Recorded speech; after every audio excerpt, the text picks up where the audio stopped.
Kanye West and Piers Morgan. Piers Morgan went from condemning to fawning over Kanye West in an interview on his Piers Uncensored show, praising the rapper, even after West said he was absolutely not sorry for his anti-Semitic remarks. The rapper calls Morgan a Karen, adding, "You don't hold accountability to my pain." Morgan replied by saying, "I'm not a Karen, and I'm not going to cancel you, and I'm not going to censor you. I'm simply going to challenge you on what you're saying," as Morgan tries to call out West on his anti-Semitic remarks and that, it is basically racism. West denies it. He eventually gets so mad and storms out, leaving Piers alone to wrap up the interview by himself. R. Kelly and Gayle King interview. When Gayle King interviewed R. Kelly on CBS this morning, among the questions King asked during the 80-minute interview was about a stop Kelly made after his February 25th release from a weekend in jail on SA charges. In the interview, which was Kelly's first since he was arrested, the singer is at times emotional and at other times very explosive. You can see him get up from his seat, have a tantrum. He says he's basically fighting for his life, and he had a big old, crocodile tears running down his face while Gayle tried to calm him down. It was just another low point and moment for him, providing the internet with unlimited content for memes and jokes on Saturday Night Live. Charlie Sheen. In a rather strange interview with ABC in February of 2011, the actor blasted Two and a Half Men creator Chuck Lorre and proclaimed he was not bipolar but bi-winning. He also called Lorre a turd and a clown, and during this interview, Charlie Sheen explains that he has tiger blood, and when he was asked the last time he used, he said, "I don't use, but I do use a blender and I use a vacuum cleaner," but ultimately he said he just can't remember the last time he used any illegal substances. From beginning to end, Sheen seems to celebrate his very obvious meltdown, leading many to fear for his actual physical and psychological health. Now, despite the controversy surrounding that whole interview, it gained him further popularity and actually gave the show the highest rating of the night. Boxer Mike Tyson went off on Toronto CP24 reporter Nathan Downer during a live interview. Downer brought up that the former athlete had met up with Toronto Mayor Rob Ford at the time and basically asked Tyson whether he thought his criminal record could damage his reputation of the mayor, who, by the way, actually admitted to smoking illegal substances during one of his drunken stupors. Tyson seemed very calm at first, but what came out of his mouth proved that the news host really got under his skin. He said to Downer, "You're being negative. You're really a piece of ish. F you." Now, Downer reminded Tyson that he was on live TV, but that didn't seem to faze the boxer, who basically responded saying, "I don't care. What are you going to do about it?" Now, the CP24 reporter tried to change the subject to Tyson's one-man show, Mike Tyson Undisputed Truth, but the celeb wasn't having it and continued to curse at Downer, calling him a rat piece of ish, and that was pretty much the end of the interview. Chris Brown. In 2011, his Good Morning America appearance began with a smile, but he ultimately left angry and shirtless. The interview itself is very brief, with Robin Roberts focusing mostly on Brown's past and public image rather than his new album, which is what he was there to promote. Now, on camera, Brown stays focused. He even performs a song, but backstage, however, things took a turn and went sour when Roberts began, a conversation again asking about Rihanna. Now, the interview came 2 years after he pled guilty to charges, and Chris Brown was clearly not pleased that his past just, kept being brought up. So Brown didn't appreciate Robin Roberts prying about the situation with Rihanna at all and all the hate he got. So he had a very public meltdown. Brown basically stormed backstage after the whole interview was done, ripped his shirt off, and smashed a window with a chair, causing it to shatter and, for shards of glass to basically fall on the street. Security was called to the scene, but by the time they actually arrived, a shirtless Brown was just already headed out the door. The Bee Gees in 1997, during their appearance on Clive Anderson All Talk, the Bee Gees found themselves at the receiving end of the host's jokes about their music. Within mere seconds of commencing the interview, Clive likened the group's distinctive high falsetto to Mickey Mouse and humorously suggested that the Bee Gees, renowned hitmakers, were only one letter shy of being hit writers. Now, the breaking point for Barry Gibb and his brothers, Robin and Maurice, came when the host actually forgot their hit records, prompting them to basically stand up and abruptly leaving the show. Joan Rivers. In 2014, the late Joan Rivers made headlines when she very dramatically exited a CNN interview. Now, CNN host Frederica Whitfield was accusing Joan of being mean in some of her harsh fashion critiques, which appeared to ruffle the comedian's feathers. Now, Frederica continued to challenge Joan as she said, "You're not really worried about feelings getting hurt." To which, Joan replied saying, "Well, not when it's about dresses. It's not about them. It's about the clothing," not backing down basically on her questioning. Now, touching on sensitive topics, appearing in Joan's book that she was promoting at the time, the guest made a very abrupt exit. But before abruptly walking out of her interview, Joan yelled at the interviewer and said, "Stop it with your mean this, your mean that. You are not the one to interview a person who does humor. Sorry." And she basically stormed out, left the interviewer shocked and in disbelief, asking, "Is this real?" Gary Coleman, volatile performer Gary Coleman, got himself back in the news again after walking off in the middle of an interview on The Insider. Now, Coleman refused to answer a question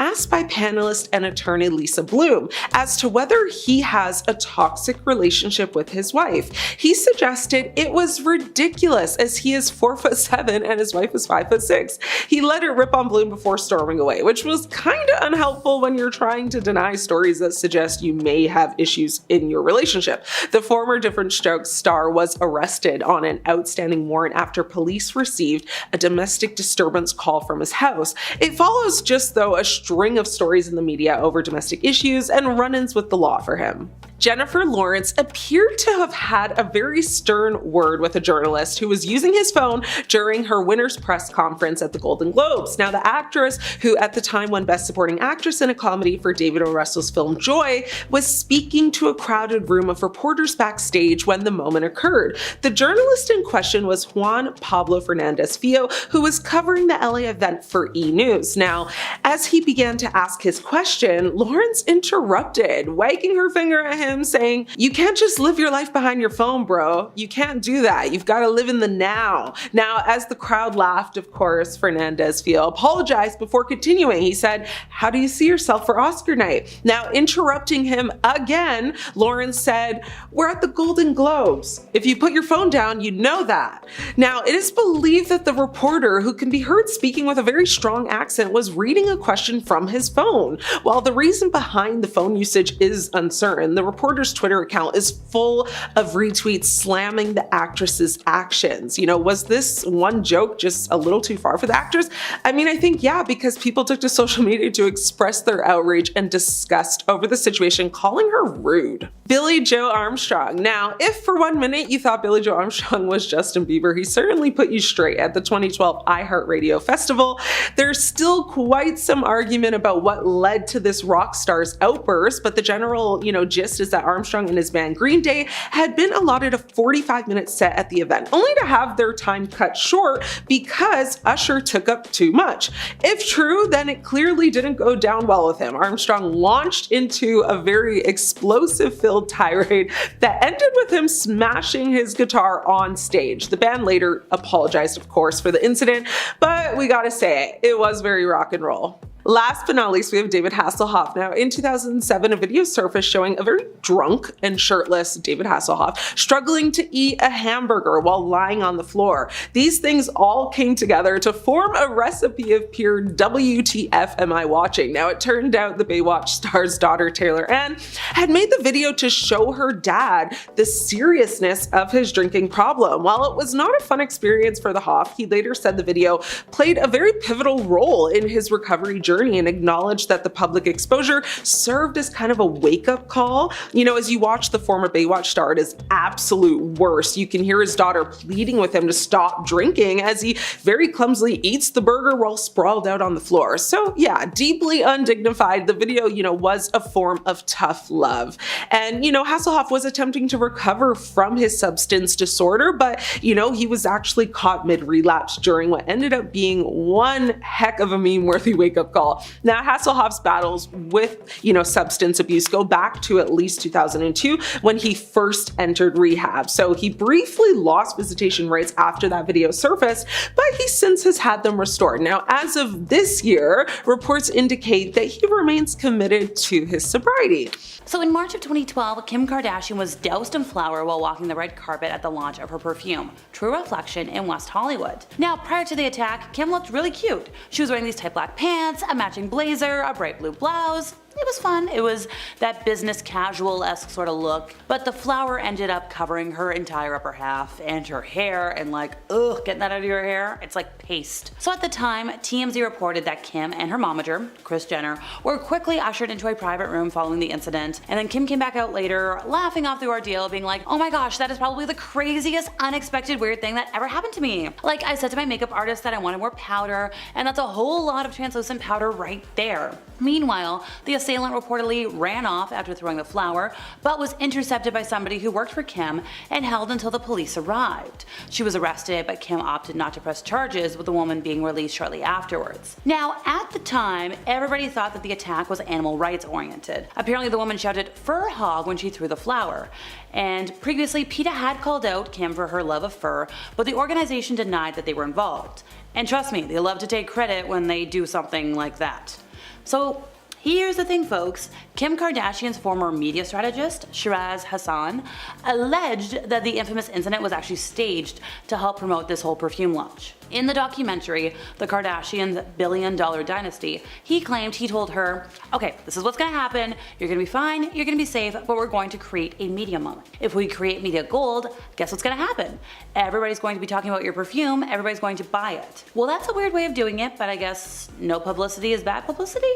That's the phrase, right? So long before the most recent Hollywood scandals we can't talk about emerged, there were rumors about the casting couch, a term used to describe stars who are given roles in exchange for favors of a carnal nature. Megan Fox gave an interview to GQ and put the rumors to rest by laying out the cold, hard facts. The actress said that Hollywood legends would invite her to meet, and she would be so excited for the opportunity. Then when she would show up, she would realize that the meeting was just a ruse. She said a lot of the men were able to get away with sleeping with a lot of women in the industry, but she wasn't one of them. She would shut them down immediately, and that kind of explains why her acting career kind of fell to the wayside for a bit. The history of the casting couch is lengthy, with many guilty of its use. An early practitioner was Louis B. Mayer, who co-founded Metro-Goldwyn-Mayer Studios back in 1924. MGM? Mayer, the ground zero of this kind of harm, had the means, motive, opportunity in that critical piece of the puzzle. The power. If women didn't comply, he'd threaten to ruin their careers or those of their loved ones. Yeah, sound familiar? So according to film critic and historian Carrie Rickey,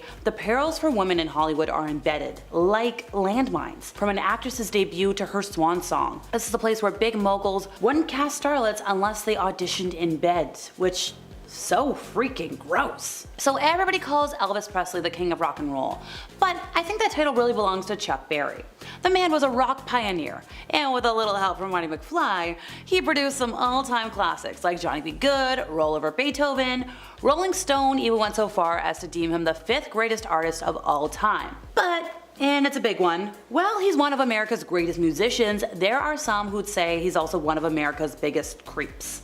I know, it broke my heart, but over the years he has had multiple run-ins with the law. In the 70s he was arrested for income tax evasion. In 1987 he was arrested for harming a woman. In 1990 police raided his home and made off with a lot of substances and weapons. But things get worse if we go way back in time. Well, not way back, but like 1961. He was arrested for transporting a female across state lines for naughty purposes. And sadly, that wasn't the only time he was accused of freaky behavior. In 1990, he was sued by multiple women, all of whom claimed he had videotaped them while using the bathroom. Now, this restroom in question was located in a St. Louis restaurant owned by the rock star, but instead of going to court, he settled. Supposedly, the whole ordeal cost him $1.2 million plus legal fees, and it really goes to show that when you're talking about beloved celebrities, You can never tell. So sometimes all it takes is an illicit substance for an actor or actress to put on their best performance. Tinseltown has been known to allegedly supply many A-list stars with a never-ending flow of their favorite vice. Actor Dennis Quaid revealed he had a casual addiction to No No Snow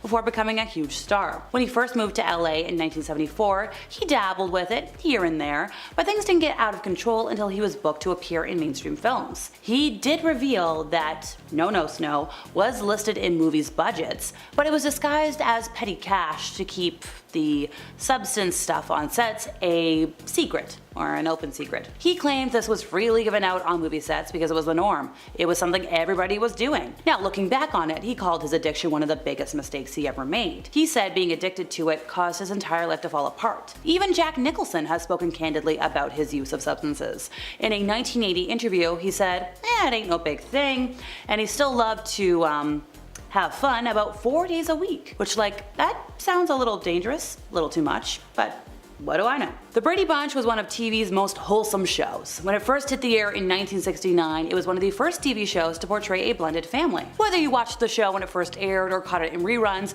it has been a staple for generations, thanks to its family-friendly storytelling. And sorry to be the one to break it to you, but this show had a dark side too. And the youngest Brady, Cindy, otherwise known as Susan Olsen, spilled some serious scoop. So rumors of behind-the-scenes hookups have always run rampant, and this happens on any show. But Olsen confirmed the actors were all hooking up with each other in one way or another. She said, we led a sheltered life for part of the year, so if there was anybody to get a crush on or to try to date, it would be our counterparts. Now look, they weren't real life brothers and sisters, so I guess it's not so bad. According to Olsen, she and Mike Lookinland started having a makeout session in Tiger's doghouse when they were on the show. And yes, the thing that you're feeling right now are the last shreds of your innocence leaving your soul.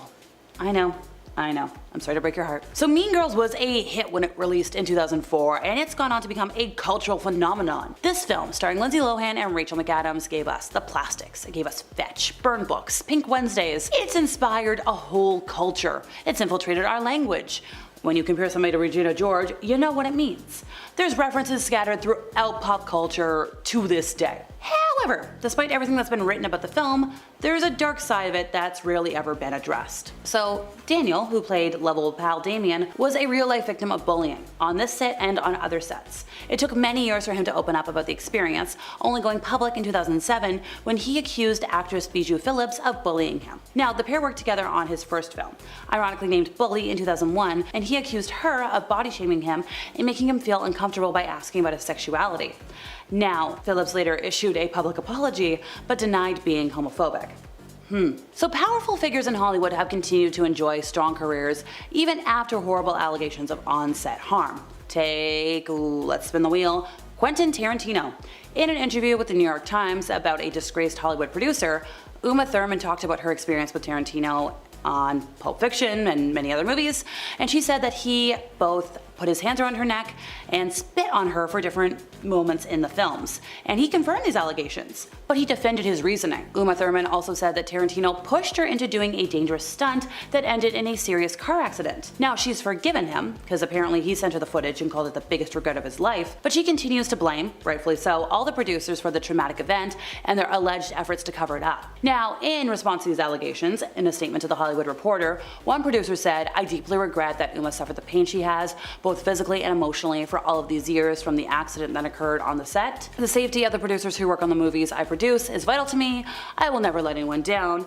And he tried to deny that there was any cover-up, but sir? In a 2007 interview, Kim Kardashian denied the existence of an intimate tape. There's no tape. Ray J's not the kind of guy who would do something for revenge. There's no amount of money that could ever convince me to release any tape. Even if I had one, I don't need the money, she told Complex at the time. But then just a few months later, a tape of her and Ray J was released. "I apologize for not publicly being honest, but no one wants to hope that that's the truth, and you hope that it will never come out, so I felt like at the time that's all I could have said," Kim said. So yes, there was a tape, and Kim sued Vivid Entertainment for ownership of the tape.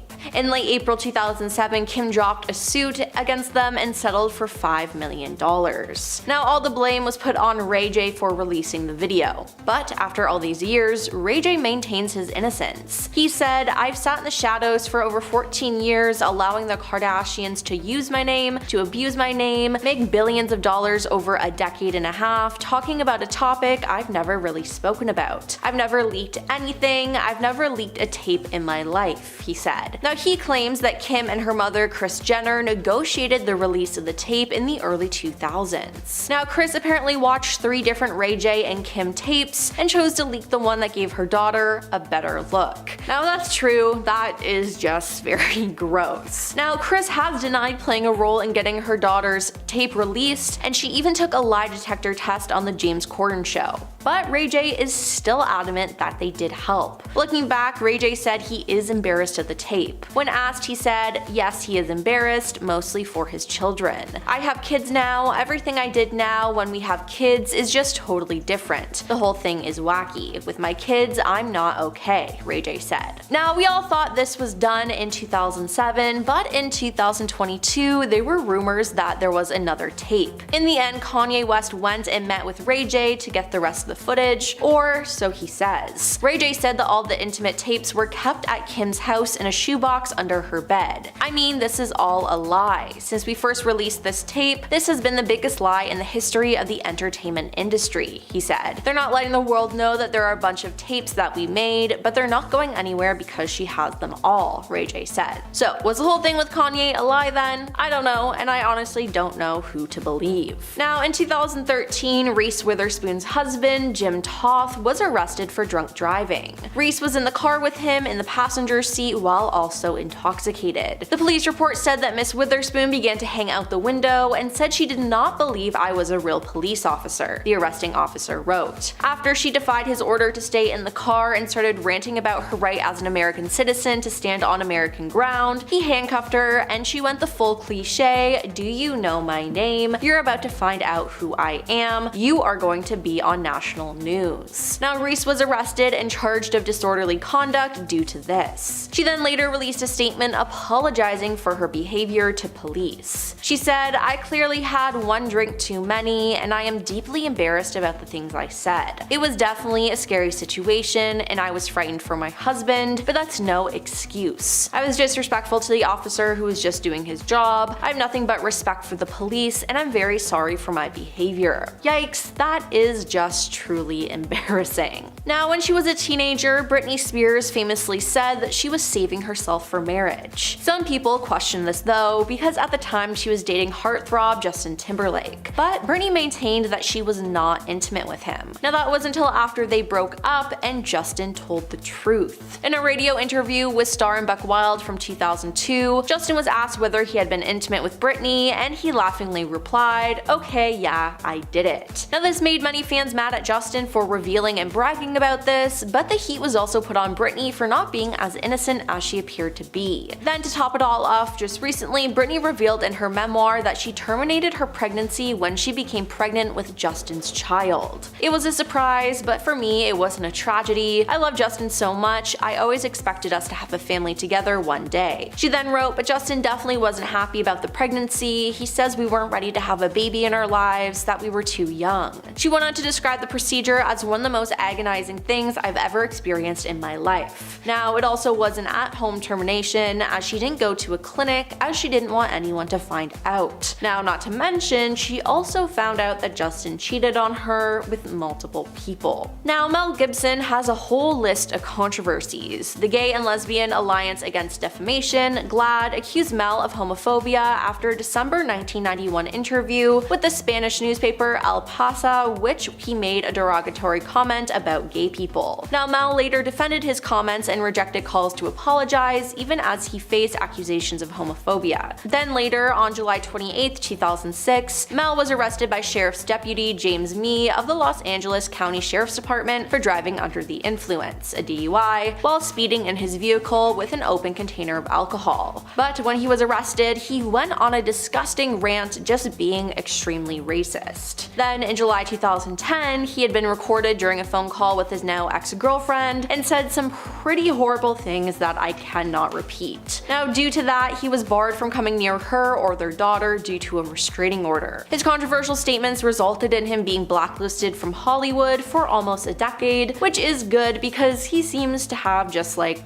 a lot of issues. Now, Shia LaBeouf has been involved in many legal matters, as in 2007, authorities were called to a Chicago Walgreens after Shia, who was admittedly on the sauce, refused to leave the store. Now, after authorities arrived on scene, he was arrested, and then during a performance of Cabaret featuring Alan Cumming and Michelle Williams, Shia was allegedly hurting patrons and hurling threats at authorities upon their arrival on the scene. He was then charged with criminal trespass and disorderly conduct. Then, in July 2017, he was arrested for public intoxication and a few other charges after being refused a cigarette. He then became aggressive with authorities and was taken into custody. Then, in 2020, he was charged with misdemeanor battery and petty theft after an incident involving the theft of a man's hat. He's also been accused many times of mistreating his partners and was even caught on camera having an argument with Mia Goth that had to be broken up by passerbys. Then, he even reportedly got into a physical fight with Tom Hardy while they were filming Lawless. Now again, it seems like he has a lot of anger issues. Now, when Joaquin Phoenix was filming the hit movie Joker, there was some behind the scenes drama that was caught on camera that makes him look very bad. Joaquin went off on the cinematographer Lawrence Larry Sher. Joaquin thought no one except the crew would know about this incident, but when he made an appearance on Jimmy Kimmel to promote Joker, Jimmy played the outtake from Joker sent in by director Todd Phillips. Now, the clip shows Joaquin angry at Larry, who called him a diva for whispering and interrupting his performance process. Now, the video definitely made Joaquin look bad, and he was obviously embarrassed by it. So when the clip ends and cuts back to Jimmy and Joaquin, the actor appears to be visibly upset about his behavior. Joaquin said, "I should probably publicly apologize to Larry. I'm sorry, but he did whisper constantly while we were trying to work, and sometimes it's really hard to find the emotion you're after, so it was wrong of me. I'm sorry, but he shouldn't have done it." Yeah, I get that we all get frustrated sometimes, and being on a movie set can be stressful, but that behavior is just not acceptable at all. A series of unseen pictures from the night of the 2000 VMA ceremony show Diddy and then girlfriend Jennifer Lopez in a heated exchange. Now, the pair dated from 1999 to 2001, and the pictures were released by DailyMail.com. They show Diddy and J-Lo in a fight at an after party for the 2000 MTV VMAs at the defunct Lotus nightclub in New York City.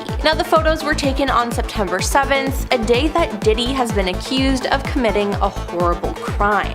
But what really happened? Diddy held a Cristal champagne bottle the entire time serving his guests. A source has now spoken out, contextualizing the pictures. J-Lo is seen furiously shouting at her then partner in the newly released images. She's believed to have walked out on him eventually. Everyone was dancing and enjoying themselves, but as the night progressed, tensions rose between him and J-Lo. The source, who was seemingly present at the scene and witnessed the former couple butting heads, confessed. Now, the party guests also complained that in the aftermath of this spat with his then girlfriend, Diddy left the place early on, accompanied by a group of girls and his entourage. Now, earlier that night in an all-white outfit, J-Lo was pictured alongside Diddy at the VMAs at Radio City Music Hall. It was an especially special night for her as she had won the Best Dance Video, and in her acceptance speech, she even thanked Diddy. But it seems like Diddy may have messed all of this up, and maybe the fight was about that. You see, a lawsuit had been filed in October against Diddy for mistreating and taking advantage of a woman.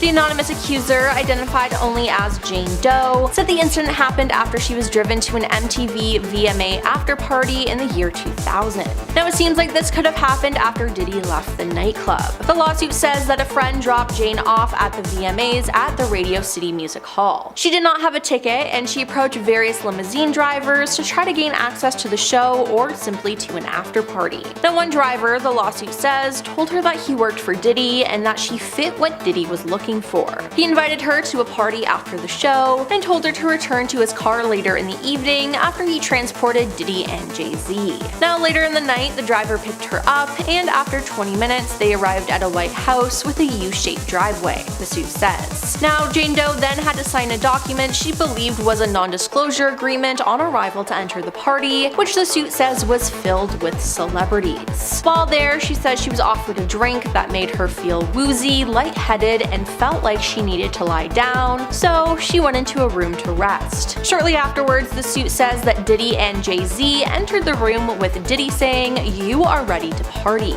That's when she alleges she was taken advantage of by both men, while an unnamed female celebrity watched. Now, after the alleged incident, the suit says Jane Doe grabbed her clothes and left. Now, what we knew at the time was at the after party, the victim was mistreated by Diddy, while another male celebrity and female celebrity, neither of whom were named in the lawsuit at the time, watched until she was able to escape. Now, this case was refiled on Sunday, December 8th, and it included Jay-Z, aka Sean Carter, in it. Now, it turns out that he was the male celebrity described in the suit. But who was the female celebrity? Some people think it could be J-Lo. I mean, she did attend pretty much all of Diddy's parties, and there's no way she didn't know about all the sketchy stuff going on. Now, one of J-Lo's ex-husbands, Ojani Noah, recently took to social media to distance himself from any connection to Diddy's freak-off parties, but he claimed that J-Lo was one of multiple celebrities present at them. While we do know that J-Lo has been to Diddy parties, as there's actual photographic evidence, there has been nothing official put out about her involvement in freak-offs. In a post on Instagram, Noah shared a list of stars who allegedly attended Diddy's parties, one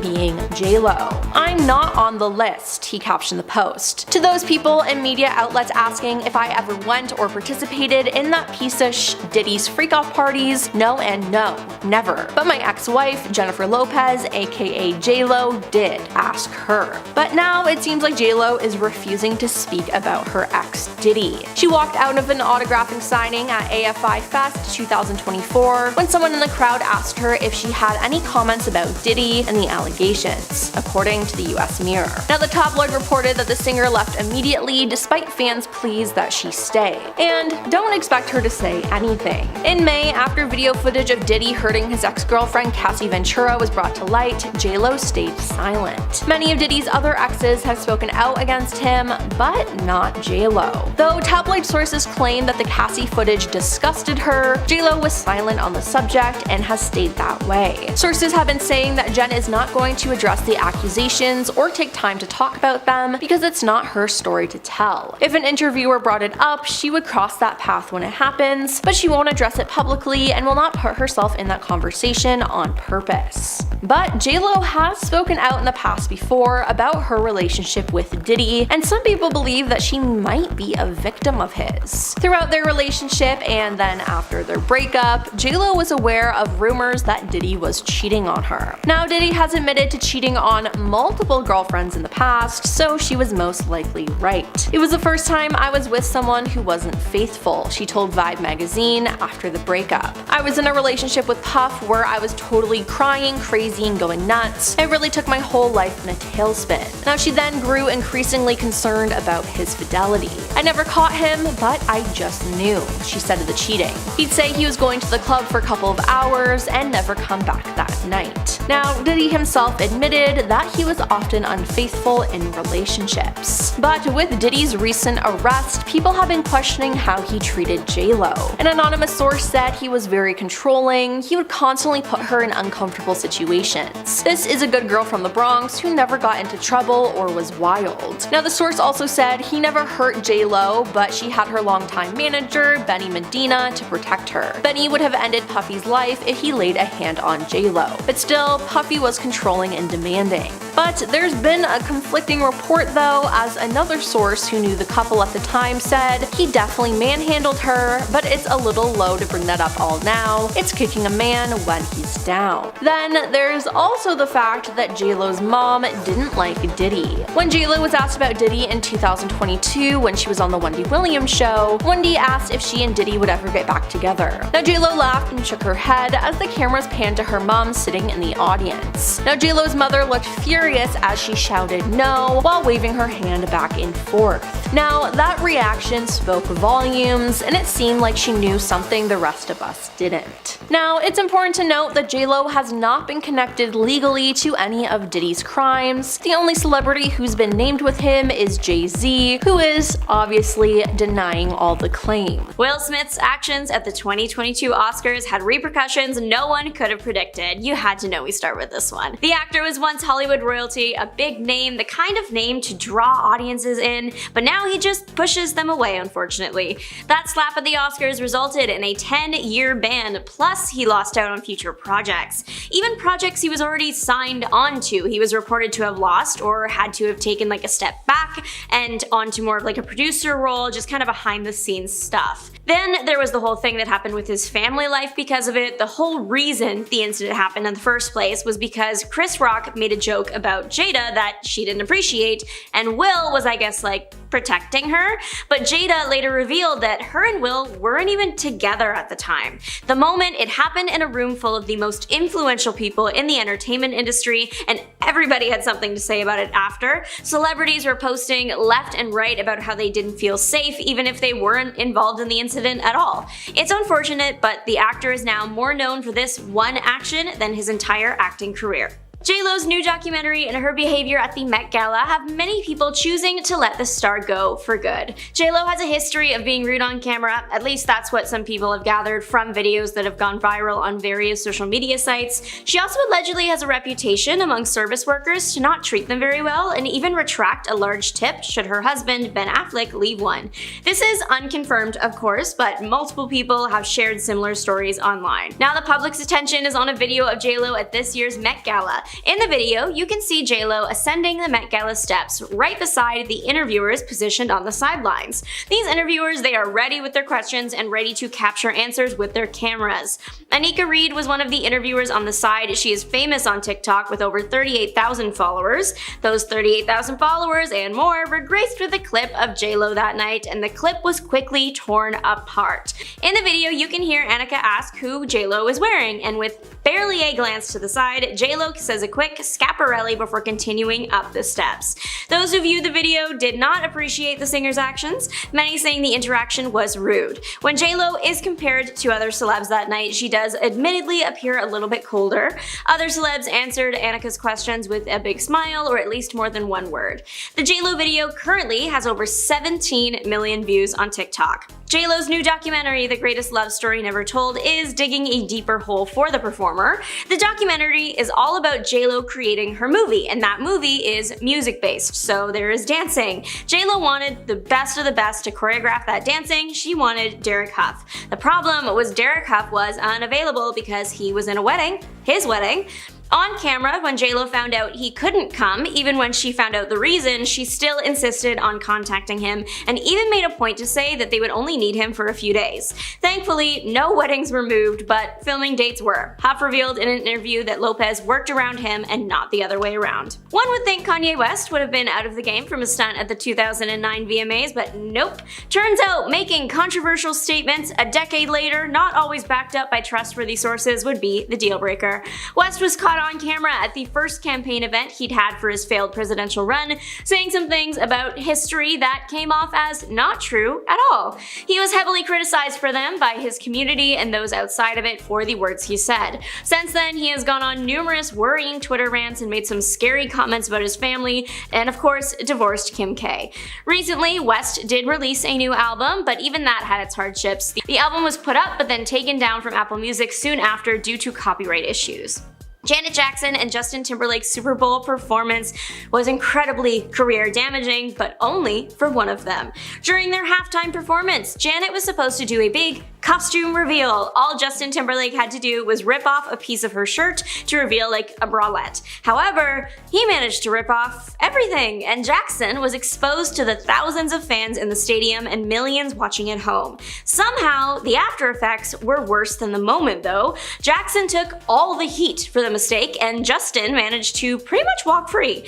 Janet Jackson later went on to tell the public what was supposed to happen, that her goal was not to expose herself to all of America, but lots of people were still skeptical. Her music was blacklisted from radio stations, her career took a major hit, and has never fully recovered. Which sucks because she is super talented and now has to deal with all of that while dealing with the fact that millions of people saw her in that vulnerable state.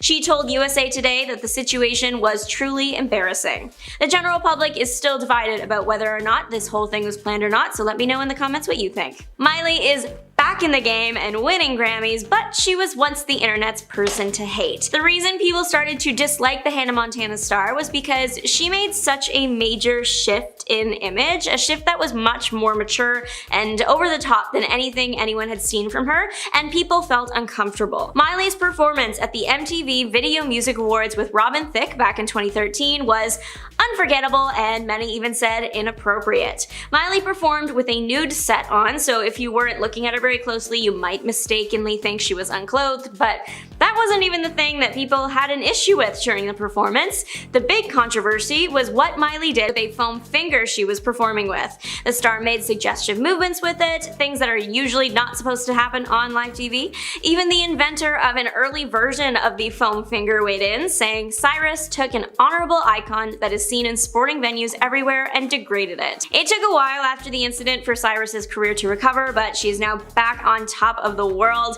and one of her more recent performances, the performance of Flowers at the Grammys, has gone viral for the right reasons this time. Actually no, that's not the truth, Ellen. You were invited. The words that caused the downfall of one of the most famous talk show hosts in history. Dakota Johnson visited the Ellen set that day for what was supposed to be a routine interview, but left having made a career catch fire. Ellen is getting on her case for not receiving an invitation, only that wasn't true. Dakota was quick to point out that Ellen was in fact invited, and that she even made a point to invite Ellen this year. See, this same situation had happened before, only Dakota actually didn't invite Ellen the year before. So this time, Dakota was ready to fire back. After this moment, people started looking at Ellen with a magnifying glass. They started noticing how she would subtly insult guests, make guests uncomfortable to the point of crying, scare guests that expressed they did not want to be scared. Then stories from people that worked on the Ellen show started coming out. People were claiming that the talk show host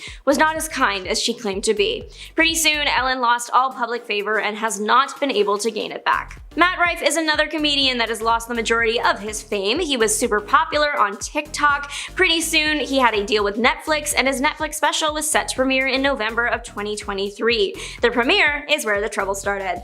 His special, Natural Selection, opens with a joke about DV. The internet did not appreciate that so-called joke, many people wondering why Matt felt the need to be punching down instead of up. Usually a scandal as big as this prompts people to make a public apology, which Rife did do. He posted an apology link on his Instagram story with the text, "If you've ever been offended by a joke I've told, here's a link to my official apology." But it was a prank. The link actually would send people to a health website, specifically to a page where you can buy special needs helmets. This is real, and no, he still has not apologized. In fact, at a comedy show held after the special aired, Rife acknowledged the situation by saying, "If anybody here has come to a comedy show at a comedy club with even the possibility of being offended by a joke, it's located right outside that exit door over there. Go and see yourself out. No one's gonna stop you."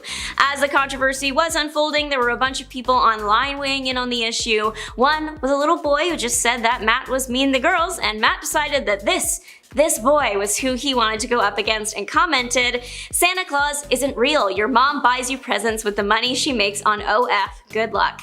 The comment was deleted, but screenshots, they live forever. Colleen Ballinger destroyed her career in the time it would take you to perform a self-written song on the ukulele. I know that was a really specific measure of time, but that was what she did. Colleen was a really popular YouTuber from like 2010 to 2023. She also had a Netflix special, and her YouTube was mainly known for posting videos using the character Miranda Sings. The Sings persona is a satire of bad singers with big egos, which the irony is hilarious. The character was incredibly popular on YouTube and on Vine when that was a thing.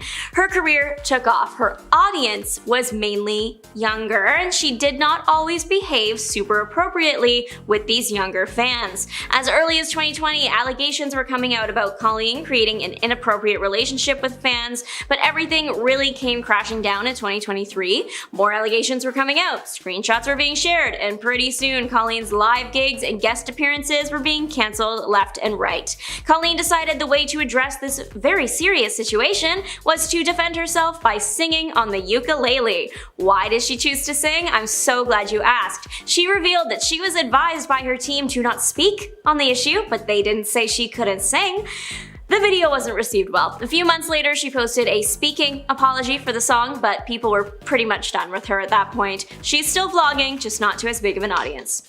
One of the more famous talk show blunders to have ever happened has to be Kelly Osbourne on The View in 2015. This is right around the 2016's election campaign, and a certain candidate is making some charged statements about marginalized groups. The conversation during that 2015 View appearance shifted to talking about this event, and Osbourne says the now famous quote, "If you kick every Latino out of this country, then who is going to be cleaning your toilet?" As many people have pointed out online, you can tell that she said this with confidence. Some people think she said it like she was expecting others to back her up and the audience to applaud. Obviously, none of that happened. Years later, Osbourne revisited the situation and said that her comment that day was the worst thing she's ever done, and that she'd be lying if she didn't hate herself a little bit more each time she sees the video. The most recent person to ruin their career on camera would have to be Harrison Butker of the Kansas City Chiefs. The football player has been making headlines for a few days now for the speech he made at a graduation. The speech was centered around outdated ideas on how women should act in society and mean-spirited comments about various marginalized communities. Those defending what the football player said usually bring up the fact that he was making a speech at a Catholic school known for similar views sometimes. However, that argument falls through because the founding institution of the school has now publicly denounced his speech. In a statement posted to their Facebook page, the sisters wrote, "The Sisters of Mount St. Scholastica do not believe in Harrison Butker's comments in his 2024 Benedictine College commencement address represent the Catholic Benedictine Liberal Arts College that our founders envisioned and in which we have been so invested. Instead of promoting unity in our church, our nation, and the world, his comments seem to have fostered division." Janet Jackson and Justin Timberlake's Super Bowl performance was one for the history books, unfortunately for the wrong reasons. During their halftime performance, Janet was supposed to have a super cool costume reveal. Justin Timberlake was supposed to rip off a piece of her shirt to reveal like a bralette thing. However, he ripped off everything, and Jackson was exposed to thousands of fans in the stadium and millions watching at home. This is such a nightmare scenario, but what made it worse was the after. While Janet Jackson later went on to tell the public what was supposed to happen, that her goal wasn't to expose herself to all of America, lots of people were skeptical. Her music was blacklisted from radio stations, her career took a major hit, and has never fully recovered. Which sucks, because Janet Jackson is super talented and now has to deal with all that while dealing with the fact that millions saw her in that vulnerable state. She told USA Today that the situation was truly embarrassing. But what about the other half of it all? The man who pulled off the fabric, Justin Timberlake? He was fine. Nothing happened to his music on the radio, and his career is still going relatively strong. The general public is still divided about whether or not this whole thing was planned. Let me know in the comments what you think. The ceremonial first pitch in baseball has been around forever. It's a time for celebrities and other public figures to show off their hidden sports skills, or lack thereof. 50 Cent is a great rapper, but he did very much miss the mark during the 2014 Mets-Pirates game. His throw is probably like 2 meters, 6 feet to the left of home plate. He nearly hits a camera guy. I honestly can't even fault him because I know I would be worse. I will not be throwing stones from a glass house today. The video is just funny though. It's kind of a sweet moment too. It sure did make everybody smile. The pitch has reached baseball card status. That is right, you too can hold a piece of embarrassing celeb history right in your hand. The 50 Cent pitch baseball card was released in February of 2015. Luckily, 50 Cent's pitching skills have no effect on his ability to make good music. Debbie Ryan, in her Disney Channel days, truly was the gift that kept on giving. We have the infamous ear tuck from Radio Rebel, but specifically the interview with Shine On Media posted to their YouTube on October 16th, 2014. I love this interview. Debbie told Teen Vogue after that she wants to be the shade of iconic that is Grace Kelly and Audrey Hepburn, and I fear she is. I have the Shine On Media interview basically memorized. Is it cringe? Is it embarrassing? Yes and yes, but it's also incredibly pop culturally significant. One line from this went incredibly viral. Ryan said, I went into the Disney Channel building and I sat down with the president of Disney Channel and said, I want to make history. And that's what this is. What was she talking about? Her character's wedding on the Disney Channel show Jessie, and it was history. Even though that line was what went viral, that's not even the wildest part of the interview. They cover being a T-Rex and Debbie's talent of throwing things and catching them in her mouth. Really, you can't guess what's happening next, and I love it. The video of Jerry Seinfeld refusing to hug Kesha makes its rounds on social media like once a year, and without fail, I cringe. It's just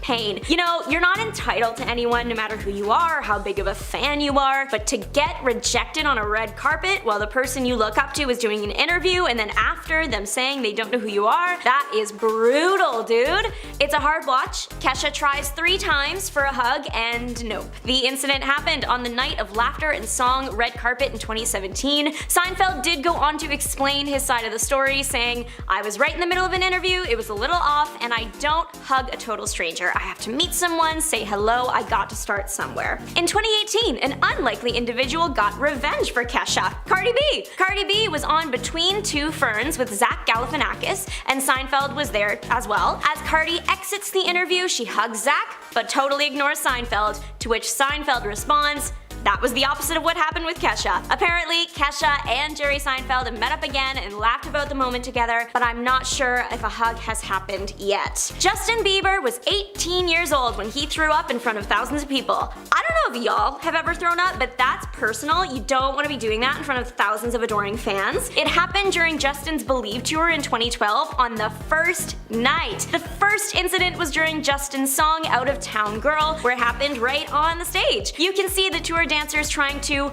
avoid the spot. The second time he did run off stage during Beauty and the Beat. Apparently the tummy trembles were a result of drinking too much milk before the show. The dairy industry was stressing from this bad publicity, I'm kidding of course. After Beauty and the Beat, Justin was fine, nothing else happened, thank goodness. He posted a picture to Instagram later in the night of him resting up in bed to get ready for the next show. The rest of the tour was a hit. It made over $40 million, and there was a lack of illness the rest of the way through. Madonna falling during the 2015 Brit Awards was equally as embarrassing as it was just scary. I remember literally gasping while I watched the video. She gets yanked. Madonna was performing Living for Love and was wearing this beautiful long cape attached to her outfit. During the performance, the cape is supposed to be dramatically ripped off by her backup dancers. Unfortunately, something went wrong, and when that cape was yanked, so was Madonna. It was right at the start of the performance too. It's Madonna. She's a professional, and she still gets up, she gives a stellar performance, but she was pulled down some stairs, and I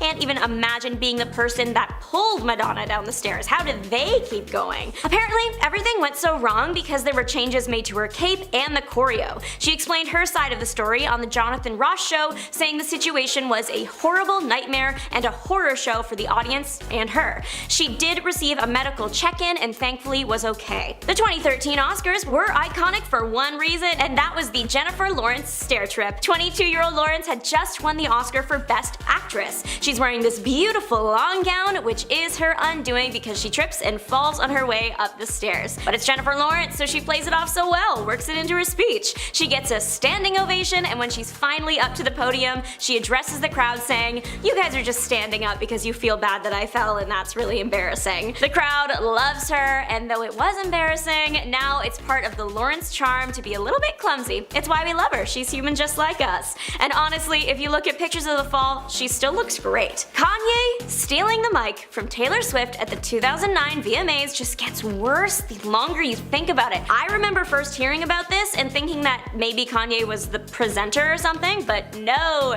he literally was in the audience and got up because God told him to. He revealed that little piece of info in an interview with Nick Cannon 3 years ago. But in 2009, basically Kanye gets a direct call from God to get up on that stage. He grabs the mic from a 19-year-old Taylor Swift and says, "I'm gonna let you finish, but Beyonce had one of the best videos of all time." When he said Beyonce had one of the best videos of all time, he wasn't wrong, but this award was not Video of the Year. This was Best Video by a female artist. Later in the night, Beyonce won Video of the Year. So Kanye did all that for nothing, and poor Taylor had to stand up on that stage and have her moment stolen. Beyonce is a class act, and later, when accepting the award for Video of the Year, she called Taylor back on stage to have her moment. This kind gesture was the beginning of a beautiful beautiful, long friendship. The Oscars create memorable moments, see the Jennifer Fall of 2013, but probably the most memorable Oscars moment possibly ever has gotta be the Will Smith Chris Rock slap heard around the world.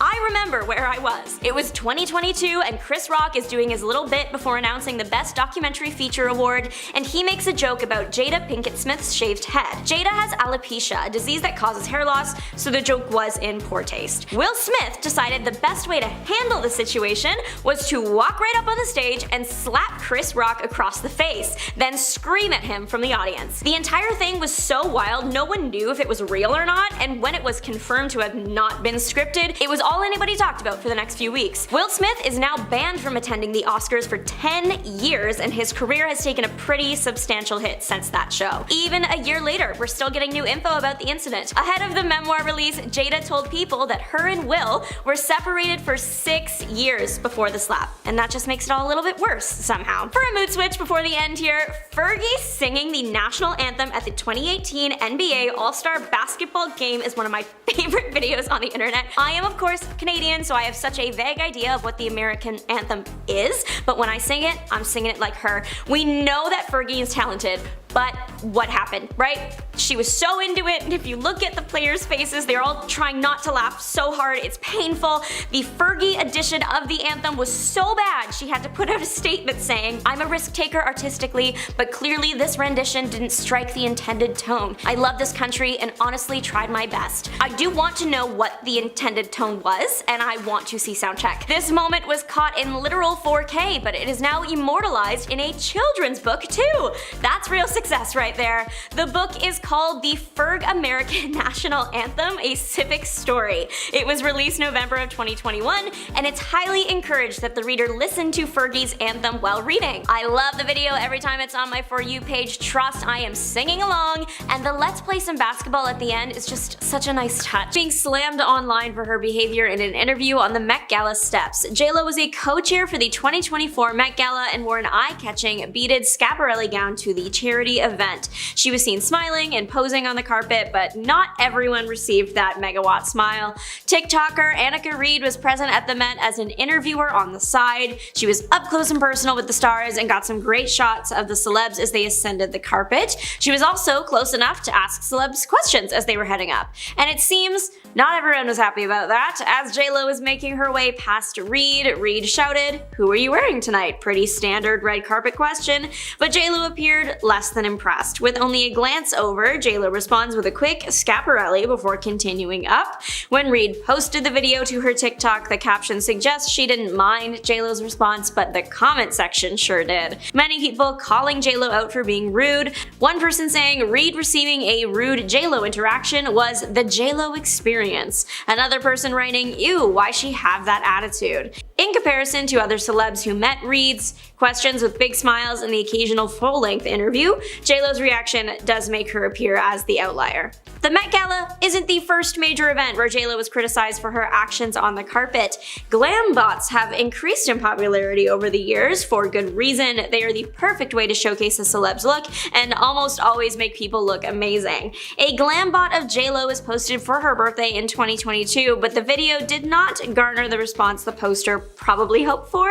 In the video, we can see Cole, the person who runs the glam bot, explaining to Jennifer as she walks up what is going to happen with the camera, just how it all works basically. Jennifer appears to be uninterested in what he's saying or distracted from other people talking about red carpets. We know that they are pretty fast paced, kind of like go go go, so maybe JLo really had somewhere to be or there was a big lineup so she was trying to keep a schedule. We never will know. The ending of the video does not paint her in the best light. As part of her glam bot, the singer's movements involved taking a step to the side, and then that step turned into her walking off. It's not shown if she said goodbye to Cole or anyone else working on the glam bots, but it doesn't appear that way. So naturally, people are pretty upset about it and leaving their thoughts in the comment section. One person writing, "She doesn't look very friendly." Another commenting, "Not her," immediately walking away. Cole did film a glam bot behind the scenes for this particular video, where he explained the situation, saying they had very limited time, about 30 seconds, and he wasn't expecting to see J-Lo, so it was an in and out kind of situation. Back in October of 2023, J-Lo was photographed throwing up a rude gesture to paparazzi. The singer was photographed out with her husband Ben Affleck in the morning, and she was not very happy about it. Like many people online said though, can you blame her? She just wanted to head out for a quick breakfast with her husband and was instead hounded by cameras. Expressing her frustration, J-Lo threw up her middle finger at the paparazzi with a tight-lipped half smile. The photo went viral online and the response was half and half. Some people said she was being rude and the behavior was unacceptable. Others were more forgiving towards the star, bringing up that even Hollywood stars deserve privacy and are real people too. It's unclear if J-Lo was prompted to do the action just because of the situation, or if something happened or was said to cause it. Jennifer Lopez attended the Grammys with new husband Ben Affleck in 2023, and the two were caught on camera looking less than pleased with each other. The X account Chicks in the Office posted a video of the couple with the caption, "Someone please check on Ben Affleck." The video posted was about 30 seconds and it features host Trevor Noah sitting beside the couple. Since he was seated directly next to them and talking, the couple either didn't realize the camera was on them or the moment was a very believable bit. In the clip, you can see J-Lo speaking to Affleck in what looks like it could be a stern tone. As the camera gets closer, J-Lo lightly hits Affleck's chest before giving him a displeased look and turning away, looking frustrated. Affleck also is looking a bit disgruntled for the remainder of the video. Once Jennifer does turn around and realize where the camera is, she starts laughing and smiling again. Ben offers a little half smile, but mainly keeps a straight face. Interesting video of J-Lo seemingly flirting has made the rounds on social media. The video is weird, I don't know how else to put it. It's a heavily slowed down shot of J-Lo making a funny face towards someone behind her. The camera pans to someone who looks like a DJ. There are over 25,000 comments on the video and lots of them are saying J-Lo is flirting with the person. One person writing, "So disrespectful, poor Ben." The video was posted in May of last year and people are also up in arms about this video since J-Lo is standing directly beside her future husband Ben Affleck. Other angles of the moment show J-Lo jamming out to the music. Even Ben offered a little shuffle and that's when J-Lo looked the DJ's way. The clip is from the premiere of J-Lo's 2023 movie The Mother. J-Lo went viral when on-set footage resurfaced of her spitting gum into an assistant's hand. The video was taken about 6 years ago now, and yet it still causes a stir every once in a while. Reposted all across the internet, the 20-second video shows J-Lo, presumably on the set of a TV or film. I'm guessing that the cameras are about to roll, but J-Lo is chewing gum, the method of choice chosen to get rid of that gum, and the situation appears to be spitting it directly in someone's hand. After the video went viral, again, people started pointing out that they are on a street and a major movie set. A trash can has to be nearby, or at least a tissue. Some people have commented on the clip when it was posted to a TikTok page, pointing out that J-Lo has a purse in her hand. Were there no tissues in there? People are just generally upset and mildly disgusted by the action. One person commenting, "I have never been in a situation where I felt the need to spit anything into someone's hand. I would swallow the gum before I would do something so disgusting." Those arguing in favor of J-Lo have brought up that the behavior is common on film sets, but the biggest player coming to J-Lo's defense in the situation is actually the assistant in the video. She took to her ex social media account to set the record straight. She clarified that there was a tissue in her hand and she requested that J-Lo spit the gum in her hand. She also said that there were large crowds present and it was winter and they were waiting for a light to change so that they could film, so there were a lot of factors that made this situation one where they had to move quickly. The assistant noted that spitting the gum in her hand was the most efficient solution at the time. Much to the displeasure of the star, the paparazzi can't seem to get enough of J-Lo. A video of Jennifer interacting with paparazzi was posted to TikTok in November of 2023, and like most of the other ones, she is not happy to be there. At the start of this video, we can hear the pap in question congratulate her and Ben. From that, and when this video was posted, I'm assuming the congratulations were about the pair's wedding a few months prior. Though the pop is trying to speak positively, J-Lo is still quite upset being followed around.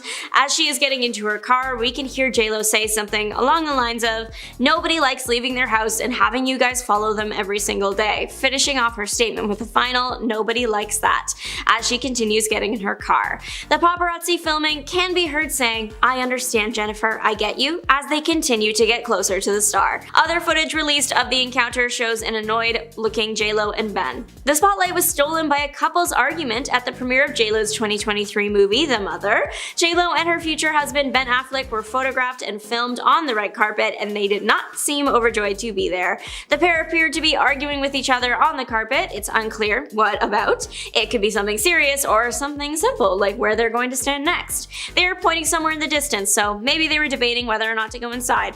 Regardless, the two look like they are exchanging heated words in front of the camera. The clip ends with Affleck moving off screen, likely giving JLo her moment with the cameras, as it was her movie after all. This clip is from the same premiere that the flirting clip was from. Paparazzi caught JLo after she was locked out of her gym, and the star was not happy about it, directing the F-bomb their way before she left in her car. In a clip posted to Daily Mail's TikTok, the Jenny from the Block singer can be seen running to her upscale gym's front door in bright neon yellow workout clothes. Only when she gets there, she is left waiting outside, the door is locked, and no one is coming to answer. I mean, this would be frustrating for anyone, but the star also has all the cameras watching her to deal with. Naturally, she grows aggravated and gives up the weight, getting back into her car. The pops get a bit closer to the star as she's trying to enter the car. You can hear the star tell them to go away. JLo leaves the pops with an "F you, bye." The video ends before we can see her car drive off. A clip from JLo's new documentary of the singer talking about award-winning dancer and choreographer Derek Hough went viral online because it appears that JLo is trying to move his wedding plans around to accommodate her movie. That sounds really bad, but that is absolutely what it looks like from the short clip. JLo is seen talking with people on her team. It looks like she is looking for someone to either choreograph or be in the movie, and she wants a good dancer. Professional dancer and Dancing with the Stars performer Val is brought up as a choice, but JLo isn't feeling it. She very clearly wants Derek. She says, "I mean, I know Val was available, but I want you to call Derek." She then goes on to say that she only needs him for 1 or 2 days. But as a member of her team quickly points out, he was busy because he was in a wedding. It was revealed by Derek at the premiere that it wasn't just any wedding, it was his wedding. Well, he revealed he received a call from JLo in the middle of planning his wedding, so people connected the dots from there. In the clip that went viral, JLo is unyielding and insists that Derek be called anyway. After the movie came out, Derek joined E! News for an interview where he clarified that JLo did not make him change his schedule. She flipped her schedule around for him. He also went on to say that JLo provided guidance and help while he was planning his wedding. Number 10. Nigella Lawson and Charles Saatchi. The couple's fight was witnessed by a photographer who stumbled upon celebrity chef Nigella Lawson being choked by none other than her husband, Britain's most high-profile figure, Charles Saatchi. The incident all went down during her birthday lunch, and a now infamous photo was captured of the chilling sight. The photographer, who only went by the name Jean-Paul, told Vanity Fair in 2013 that when Charles grabbed his wife's throat, quote, "It was so violent, with such force, that her head snapped backward." The story hit the tabloids at full speed and actually served to open up a much-needed conversation about domestic violence. Their relationship was obviously far from perfect, but the intense controversy that the incident sparked was enough to tear them apart forever. That same year, Charles filed for divorce from Nigella after 10 years of marriage. Funnily enough, he later told the Daily Mail that putting his hands on her throat was merely a gesture, and insisted that there was no pressure applied to her. Yeah, right. Number 9. Kim Kardashian and Kris Humphries. Their 72-day marriage had certainly shown signs that it was going to end quickly. A few days before Kim divorced Kris on day 68, the couple was spotted arguing in their car while out on a dinner date in Hollywood. The newlywed couple were photographed heading back to Kim's car after dinner, and you could visibly see the tension in the air. Kris looked fed up, and Kim was giving her new husband the death stare while yelling and waving her hands at him as the argument began to escalate. This very public fight was indicative that their relationship was on the rocks, because that same year Kim went on to file for divorce and got the marriage annulled. The Los Angeles Times even reported that Kim had only married him to increase ratings on Keeping Up with the Kardashians. The best part was that Kris asked for a $7 million divorce settlement from his ex-wife. Otherwise, he threatened to make her endure an ugly public trial. But the NBA star ended up walking away with literally nothing.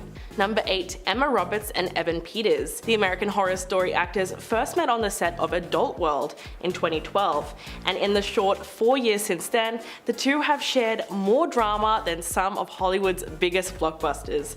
Toxic doesn't even begin to describe their relationship. We're talking about at least 3 breakups and deleting all social media traces of each other. Early on in their relationship, TMZ reported that the two got into a heated argument while staying at a hotel in Montreal that ended up with both stars getting physical. When police arrived, Peters was found with a bloody nose and bite marks on his body, prompting police to take Emma into custody, arresting her for domestic violence. But her then boyfriend decided not to press charges and they were back together a few hours later. What's really bizarre is that a couple of days after the fight, photos were shared online of Emma clinging to Evan while sobbing into his arms after news broke of the fight. Paparazzi were even able to capture the two hugging one another, with Emma looking extremely upset the whole time. The incident was a bit of a grey area, but many have labeled it as straight up domestic violence. Number 7. Stephen Amell and Cassandra Jean Amell. The couple have been married since 2012 and all seemed well in public until it didn't. The star of CW's Arrow and his wife got into an altercation on a Delta flight from Austin to Los Angeles that ended up with the actor having to be forcibly removed from the flight. Stephen was reportedly screaming at Cassandra while they were seated on the plane and appeared to be intoxicated when a flight attendant asked him to calm down multiple times. When the fight escalated to the point of no return, the actor had to be restrained and removed by an air marshal and 3 flight attendants that worked together to get him off the plane. His wife did not go with him and instead chose to remain on the flight. Big surprise there. With the incident made public, Stephen took to Twitter to try and explain the whole thing and claimed that his emotions got the better of him. Quote, "My wife and I got into an argument. I was asked to lower my voice and I did. Approximately 10 minutes later, I was asked to leave the flight and I did so immediately. I was not forcibly removed." The whole thing was really absurd because if they needed 4 people to get him off the flight, something about his side of the story just doesn't add up. Number 6. Angelina Jolie and Brad Pitt. Before the former couple split, their relationship was clearly becoming strained, as The Sun reported that the same year that Jolie filed for divorce, they were spotted in Legoland having a major public spat. Onlookers told the magazine that both stars didn't look happy and looked stern-faced, and photos from the incident show Brad actually grabbing Angelina's arm while she pulls away and appears to be screaming at him. The couple filed for divorce in 2016, citing irreconcilable differences. Now the actors are both learning to co-parent their 6 children after years of custody battles and child support drama. According to Daily Mail, Brad has even been seen visiting Angelina's house to spend time with his kids, so it sounds like they are back on good terms. Number 5. Rihanna and Hassan Jameel.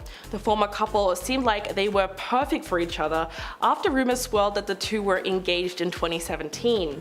Although they managed to keep their relationship very private and didn't post many photos together on social media, photos emerged of the two on a trip to Mexico in 2018 that left many fans wondering if they were done for good. The paparazzi captured photos that painted a picture of Rihanna screaming at her former billionaire boyfriend and angrily pointing her finger at him while they were on the poolside. What's interesting about the photos is that in comparison to Rihanna, Jameel looked very calm and almost passive in the argument, which made the whole thing go viral.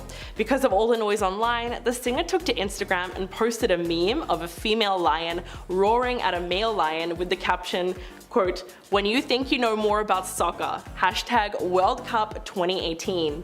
But even though she had a good sense of humor about the fight, the couple still ended up splitting up in 2020 because allegedly their lives were just too different and it was too hard to maintain a relationship. Number 4. Nicholas Hoult and Jennifer Lawrence. The couple fell in love with each other when they first met on the set of the X-Men movie series and became co-stars. Jennifer played Mystique and Nicholas portrayed Beast. It all seemed to be going well for the pair pair until they suddenly split in 2014 after dating for nearly 5 years. They did have a really public fight, however, when they were once spotted arguing during a dinner.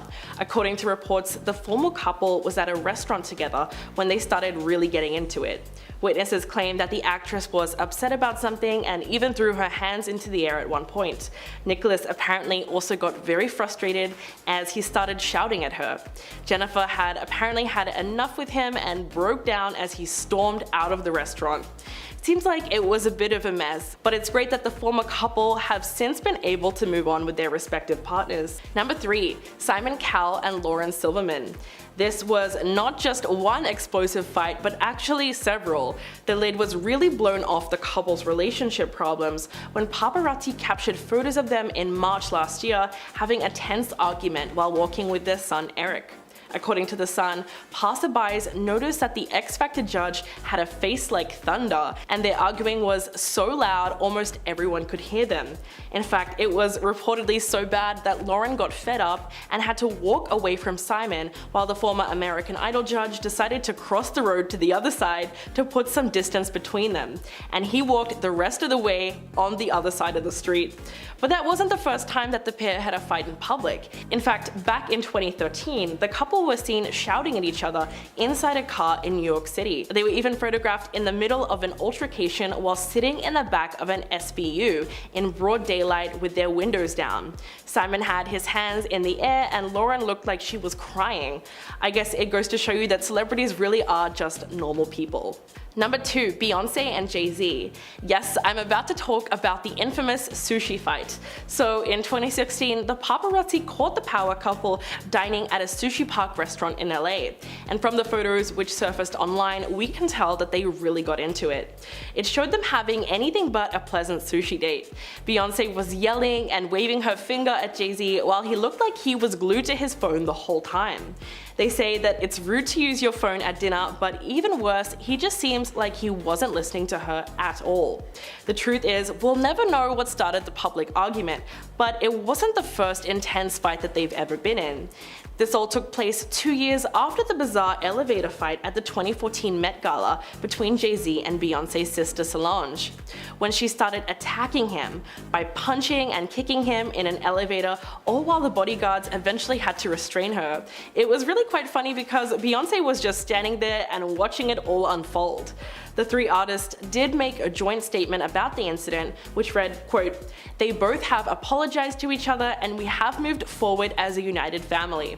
And coming in at number 1, Shia LaBeouf and Mia Goth. The controversial actor Shia LaBeouf has had some seriously messed up allegations brought against him in recent years, but this fight was just so bizarre that it deserves a place on the list.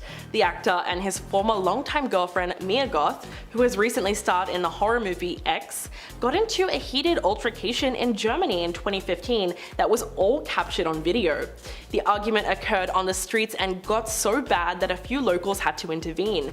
Shia was heard shouting, quote, "I don't want to touch a woman, I don't want to hit a woman, but I'm being pushed." He then got into a random person's car and had them drive him to the airport. He later told that same person that if he had stayed there, then he would have taken her life. But they seem to have made up after the fight and even got married in 2016 in Las Vegas, only to split up 2 years later. The relationship was probably a complicated one because in 2020, People magazine reported that the pair was spotted together wearing wedding rings. Hopefully they parted for good because they seem to be extremely toxic together. Kicking off our countdown at number 10 is the Miley Cyrus kiss. You are probably wondering which one. It was the one that surprised everyone because it was so random and came shortly after the news that she had split from her husband Liam Hemsworth. In the summer of 2019, photos went viral showing Miley on vacation kissing and cuddling with Caitlyn Carter, Brody Jenner's wife. People were very confused, but turns out Caitlyn and Brody had split very recently, and so did Liam and Miley. So the pictures were also a shock not only to fans, but just everyone involved. Their fling only lasted a month, but Caitlyn has since opened up about how hard it was for her. She said, "I went on vacation with a female friend, the next thing I knew I was in love with her. Until that trip it had never crossed my mind that I was even capable of loving a woman the way I loved her." She told herself that all her relationships after that one one will be kept more private. Even though she and Miley did try to keep it private, the paparazzi got them. I remember they're kissing, they were under a hat trying to kiss, and it was like, busted, ladies. Up next, number 9, we have Hugh Grant getting caught with a lady of the night, if you know what I mean. It was back in 1995 when he was caught on the Sunset Strip having an affair, paying a woman to get intimate with him in his car. He got busted and was arrested for lewd conduct in a public place.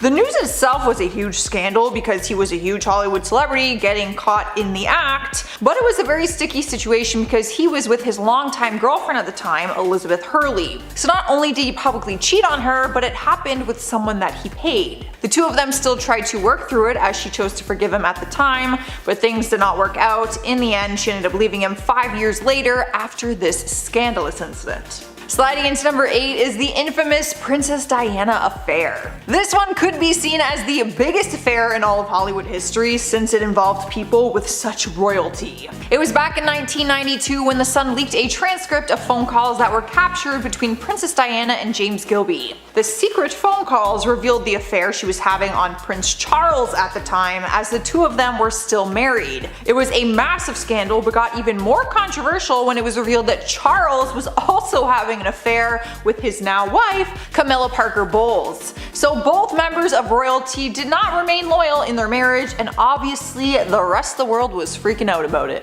In spot number 7, we have Madonna, Christina, and Britney kissing. It has now gone down in history as one of the biggest moments caught on camera, even becoming a viral gif and meme. If this whole thing happened in 2021, it would never be a controversy, but things were a lot different back in 2003 when it happened. It was during the MTV Video Awards when Christina Aguilera, Britney Spears, and Madonna performed together and ended up locking lips. Madonna just felt the need to rock the boat a little bit and kiss both of them during the live performance. Because times were so different back then, the camera switched their shots quickly and cut to a shot of Justin Timberlake's very confused reaction. He was dating Britney at the time and looked just as confused as everyone else did. They ended up cutting the kiss shots out and they did not televise it, but the footage and photos were already all over the internet and they live on to this day. What an iconic moment. Next up at number 6, we have Britney Spears getting called a terrible mother. When asking Britney about it, this scandal was just one big misunderstanding, but to the public it was something very serious. In February of 2006, the paparazzi got photos of Britney driving in her car with her infant son on her lap instead of in a car seat in the back. The photos went viral immediately and media outlets began calling her a bad mother, obviously concerned for the safety of her child. But Britney tried to explain what happened and said that she was in a, I quote, horrifying, frightful encounter with the paparazzi. She said it was just a spur-of-the-moment thing that she needed to get out of there as quickly as possible for her safety as well as her son's, and she didn't have time to just stand there and buckle him in the car seat. Her intentions were to just leave the area to get away from the paparazzi and then buckle him in his seat like usual, but of course, this was still a very dangerous decision and situation. Halfway through our list, at number 5, we have Kylie Jenner's pregnancy. Well, Kylie Jenner's secret pregnancy. That is why it was such a controversy. Normally, a woman becoming pregnant is very exciting news, but because she was 20 at the time and keeping it a secret, it was a more scandalous situation. Back in 2018, Kylie seemed to go quiet for a while from the Hollywood limelight, and no one understood why. For months, people were speculating that she was pregnant, but no one could ever get confirmation until the paparazzi finally got pictures of her with her very pregnant belly. The photos leaked online and it caused some outrage because fans just didn't know why she kept it a secret. She ended up apologizing in an Instagram post saying, "I'm sorry for keeping you in the dark through all the assumptions. I understand you're used to me bringing you along on all my journeys. My pregnancy was one I chose not to do in front of the world." She shared her entire pregnancy though in a video called To Our Daughter, which was filled with videos and photos that she took along the way while she was hiding it from the world. It was actually beautiful. I watched it. It was so cute. Cruising into number 4, we have A$AP Rocky's arrest. It was a very dramatic event in 2019 when TMZ released a video showing that the rapper got into a street fight while he was in Sweden. Just days later, he was detained by the Swedish court for a suspected attack. It didn't help that there was video footage linking him to the case, but he maintained the claim that he was acting in self-defense. His detainment made worldwide news and even got the attention of Kim Kardashian and former President Donald Trump, who warned Sweden there would be negative consequences if they did not release him from prison. He ended up being found guilty of the assault but was able to avoid jail time. Instead, he was handed a suspended sentence after the court found that the incident was not of such serious nature to warrant more time behind bars. He did pay the victim $1,300 in damages, and that was it. Rolling into number 3 is the Kanye West and Taylor Swift feud. I don't think anyone will ever forget the most cringe-worthy moment in award show history. The time in 2009 at the MTV Video Music Awards when Kanye West walked up on stage and grabbed the mic from her hand during the middle of her acceptance speech. She was accepting the award for Best Female Video when he took the mic and announced to the room and the entire world that she did not deserve the award and that Beyonce should have won it. He gave a big speech about how Beyonce's video for Single Ladies and how it was the best music video ever created, apparently, which was pretty good, but like, rude. The entire thing was incredibly awkward, and even Beyonce felt horrible about the situation and looked horrified when he did it. But later in the show, when Beyonce won an award, she called Taylor up on stage to let her finish her speech during her speech time. So it was really cute. Taking over our number 2 spot is Mel Gibson's leaked audio. Back in 2012, there was a crazy incident that went down between Mel and screenwriter Joe Esterhaz. Joe and his family were actually staying at Mel's home in Costa Rica when he went off on a crazy rant that left them terrified. What happened was, Mel was supposed to direct a movie called The Maccabees, but Warner Brothers passed on it after reading the script, which apparently Joe had written. Joe claimed that Mel purposely sabotaged the film, which was about a famous 2nd century BC Jewish revolt, and said that he did it for anti-Semitic reasons. The audio from his rant leaked because Joe's son had recorded it on his iPod. In his rant, he was lashing out at Joe for apparently not working hard enough on the script and blaming him for the reasons the movie was not moving forward. You can hear him cursing and throwing things, and Joe says he released the audio on purpose so that everyone could see how Mel is behind closed doors. We already knew that though. His DUI, his other racist rant that he went on. We already know.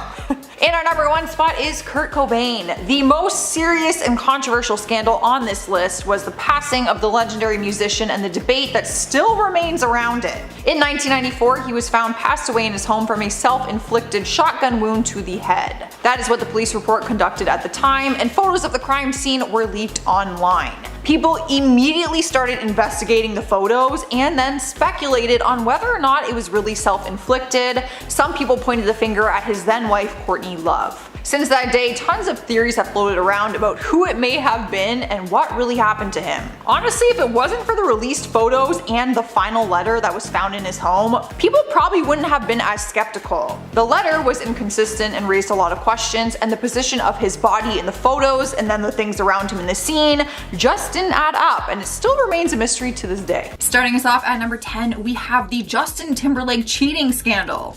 If you missed this one, then prepare for your heart to be broken because, oh, this one hurts. Fans adore Justin and his wife Jessica Biel, who are married and have 2 kids together. Honestly, they seem to be the power couple in Hollywood. But that all changed in 2019 when photos leaked online showing Justin holding hands and getting cozy with his co-star Alicia Wainwright. The pictures were taken in New Orleans where he was filming, and apparently the cast had a night off and decided to go to a local bar. In the pictures, Justin is having drinks, holding her hand, and she is also stroking his knee at one point. But what most people pointed out very quickly was that he did not have his wedding ring on. For obvious reasons, this started a huge cheating rumor mill, but Justin released a public statement saying nothing happened further than those photos. He apologized and said that his actions were wrong, and Jessica Biel gave him a chance to prove himself. She was very forgiving. Up next, number 9, we have the epic elevator fight. This one shocked everyone when video footage surfaced in 2014 of Solange Knowles and Jay-Z having an argument in an elevator.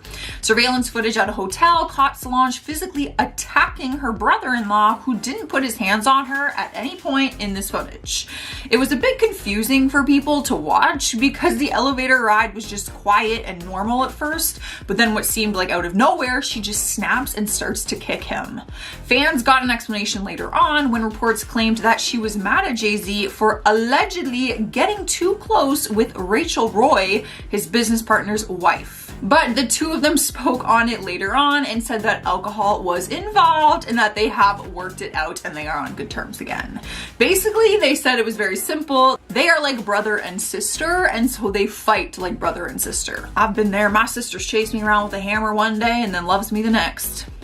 And that's a fact. Cruising into the number 8 spot is Miley Cyrus's bong video. Back in 2010, this was one of the biggest scandals to happen because it was a Disney star gone wild situation. Miley had been exposed on social media and in paparazzi many times, but she doesn't seem too bothered by it usually. But she probably cared a little bit more about this scandal because someone exposed her online in a video of her hitting a bong on her 18th birthday. Let's keep in mind that during this time, this was not legal by any means, and she was still associated with the Disney Channel, so obviously it was very detrimental to her career and reputation. After Disney started making public statements about it, Miley claimed that she was smoking salvia, which is a natural and legal herb with psychedelic properties. No one believed her though, in all honesty, and then years down the road she admitted to what it really was, which we already knew. But okay, Miley. Moving on to number 7, we have Reese Witherspoon's DUI. That is a sentence that I never thought I would say. No one wants their personal life getting caught on camera, but you most definitely do not want a DUI getting caught on camera. Or your legal record for that. It's worse in Reese's case because hers was filmed and then exposed to the entire world. It happened back in 2013 when she was with her husband at the time, Jim Toth, and they were pulled over by an Atlanta cop on suspicion of a DUI. The police dash cam caught the whole thing on tape and showed Reese going into some erratic rage, which actually led to her being arrested. Her husband was the one driving, so he was actually the one with the drink driving charge, but Reese was intoxicated and just felt feisty, and she felt the need to stick up for her husband. In the video, you can see Reese yelling at the police officers and not listening to their orders, which were telling her to sit down. They ended up putting her in handcuffs, and then she lies to them saying that she's pregnant and has to pee as an attempt to get out of the handcuffs. They ended up both being arrested, and she ended up pleading no contest to physical obstruction of another, and Jim pled guilty to his DUI. In spot number 6, we have Winona Ryder's shoplifting scandal. She has one of the most trending surveillance tapes from any celebrity misconduct that's ever been caught on camera. The footage was released back in 2001 when she was one of the biggest Hollywood stars at the time that everyone was talking about. But then everyone was talking about her for all the wrong reasons. Video footage leaked and showed her shoplifting merchandise worth $5,000 from Saks Fifth Avenue in Beverly Hills. The incident and legal battle put her career on hold for a while, but later down the road, she said that it was the best thing that could have happened to her at that point in her life. She explained and said that she felt like she was hitting a wall, and what happened gave her the time off that she needed. Honestly, I don't get when like celebrities shoplift. Like, you are rich and you could probably get half that stuff for free simply because of who you are. Like, what are you doing shoplifting? You have $5,000. At number 5, we have LeAnn Rimes and Eddie Cibrian cheating scandal. This one was messy. The two of them were co-stars in the 2009 movie Northern Lights, but they seemed to grow a closer relationship than just co-stars. At the time, LeAnn was married to the dancer Dean Shermitt for 9 years, and Eddie was married to model Brandy Granville. During the shoot of their movie, they upgraded their friendship to another level, and surveillance footage caught the whole thing on tape. Video footage from a restaurant showed the two of them having dinner together and even sharing a kiss and holding hands. Even though the footage showed them straight up kissing, the two of them denied infidelity, which just made people even more angry at the situation because, like, you got caught. What do you mean? Sniping our number 4 spot is David Hasselhoff Drunken Hamburger Feast. If this is your first time hearing about it, then you're probably really confused as to what I'm talking about. It seemed silly at first, but it was actually a lot more serious than people knew. The video footage surfaced online back in 2007 and was actually exposed on social media by his own daughter. She didn't have bad intentions, she just posted the video clips online thinking no one would see it or that no one would really pay attention to it. The video showed her dad completely wasted, lying on the floor, struggling to eat a hamburger, which normally would be funny to watch, but he is a recovering addict and the video exposed that he was no longer sober like he was claiming to be. In the video, you can hear his 16-year-old daughter saying, I quote, "Dad, you need to promise me you're not gonna get alcohol tonight, okay? If you get alcohol tonight, you are fired from your show tomorrow. And a doctor is coming over here in the morning to check your alcohol level, and if there's any alcohol in your system, you're going to be fired." So it was actually a lot more serious than people thought. David ended up admitting to his relapse and issued an apology. Taking over our 3rd spot is Jamie Lynn Spears and the Peta Pit fight. A lot of people learned not to mess with Britney Spears' little sister back in 2015 after surveillance footage showed her doing something crazy. She was having lunch at a Peta Pit restaurant when a fight just broke out in the dining area, which actually included one of her friends.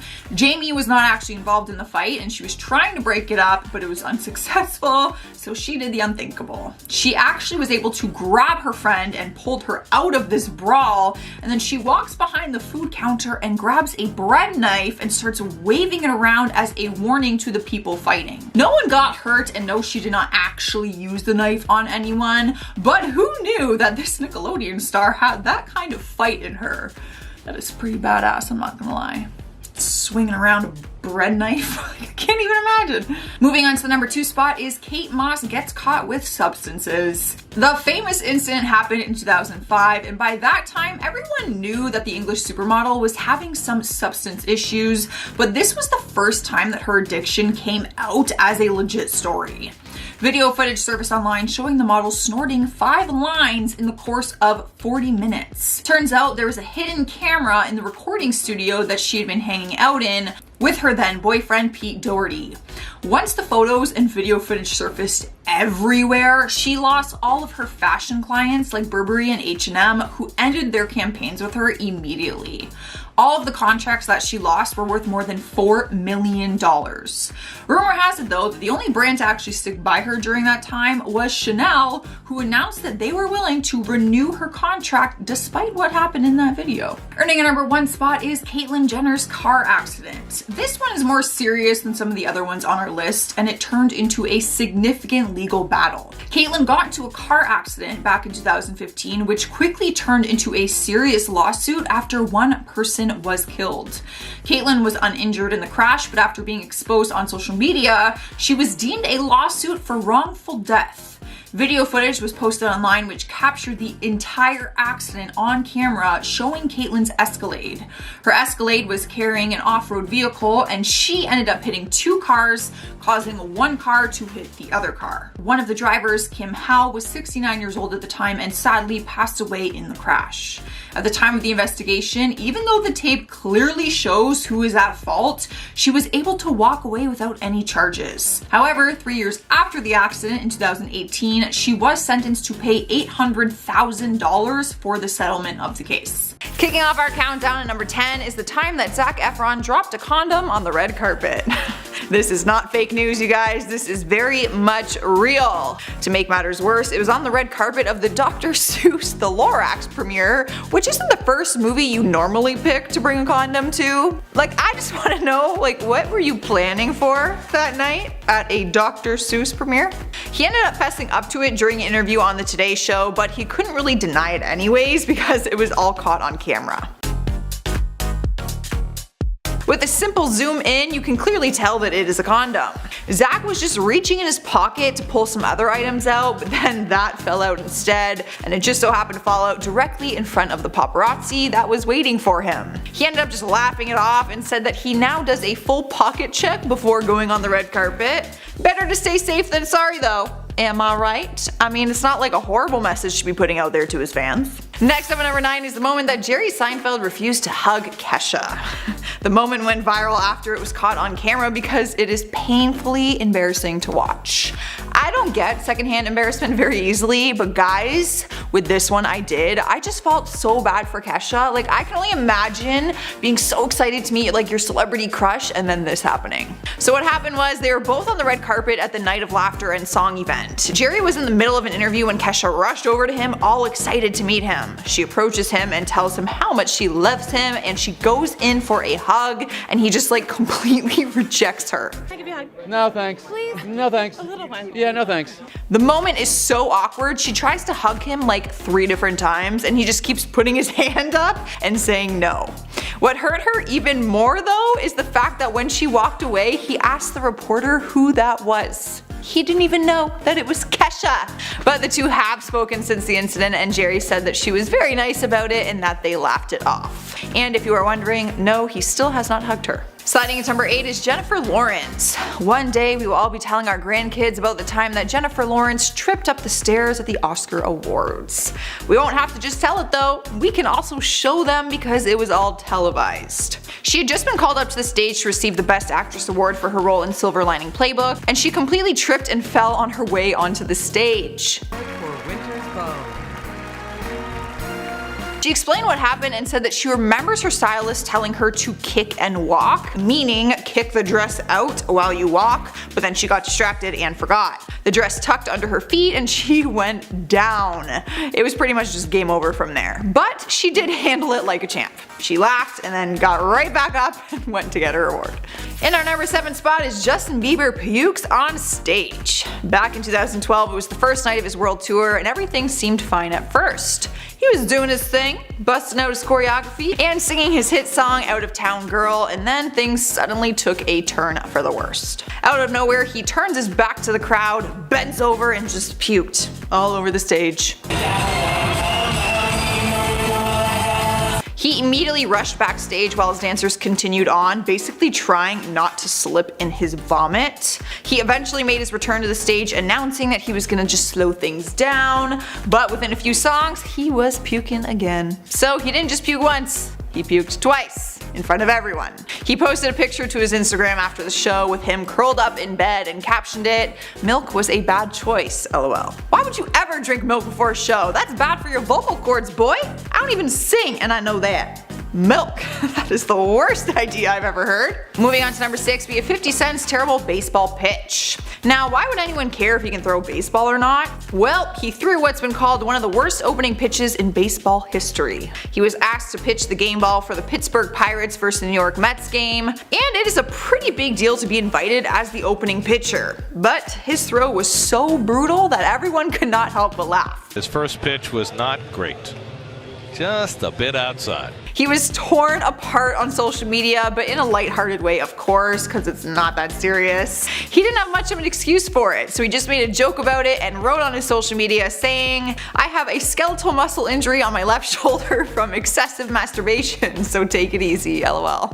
This just prompted like a whole stream of hilarious responses from his fans. But, well played, my friend, that is funny. He literally just like threw it to the left, like literally, I don't know where you were looking, but it wasn't that way. Halfway through list number 5 is Ashley Simpson's lip syncing controversy. It's hard to forget her epic SNL singing fail from 2004 that pretty much ended her entire music career. Now, I don't want to laugh at the fact that her career was affected by this humiliating moment, but at the same time, why are you lip syncing, girl? You are a live performer. On a Monday, I am waiting.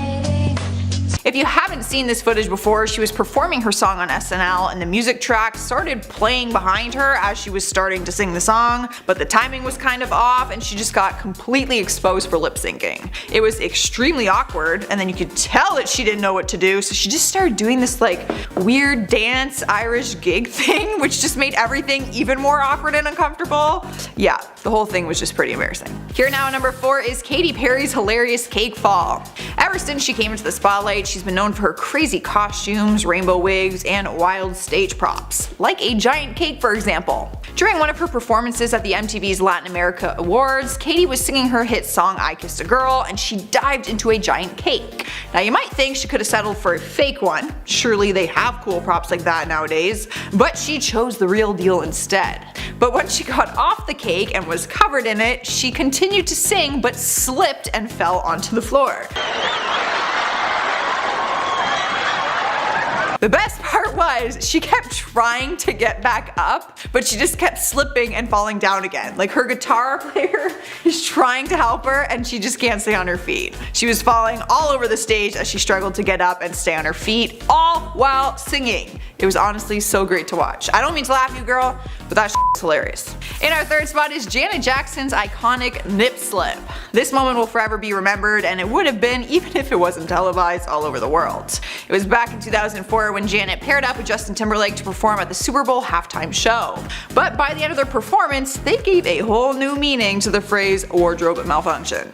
At the end of the song, they were performing some of their rehearsed choreography, and Justin was supposed to pull off part of her costume to relieve like more red costume underneath, but instead he exposed her bare breast. Not only to the crowd, but to the TV audience of over 140 million viewers. Taking over our number 2 spot is Steve Harvey announces the wrong winner. Back in 2015, he was asked to host the Miss Universe pageant, which means you only have one job, to announce the winner.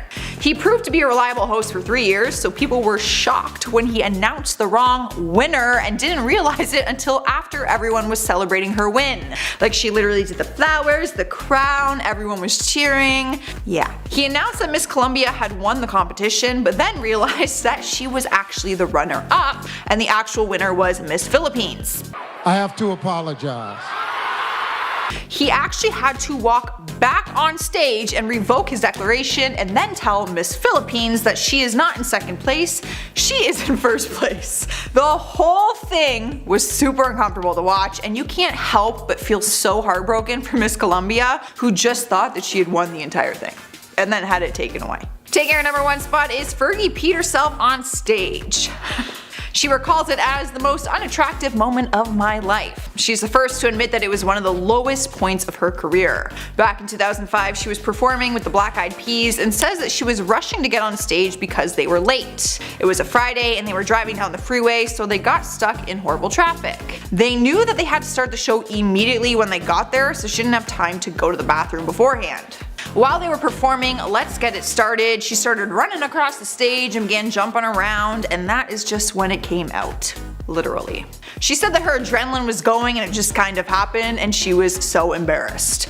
Despite the pee though, she kept on singing like nothing had even happened, even though it was super obvious to the crowd and the whole thing was caught on camera. I don't mean to laugh, girl, but you know what? We've all pissed ourselves at one point in time. So no shame, don't even feel bad.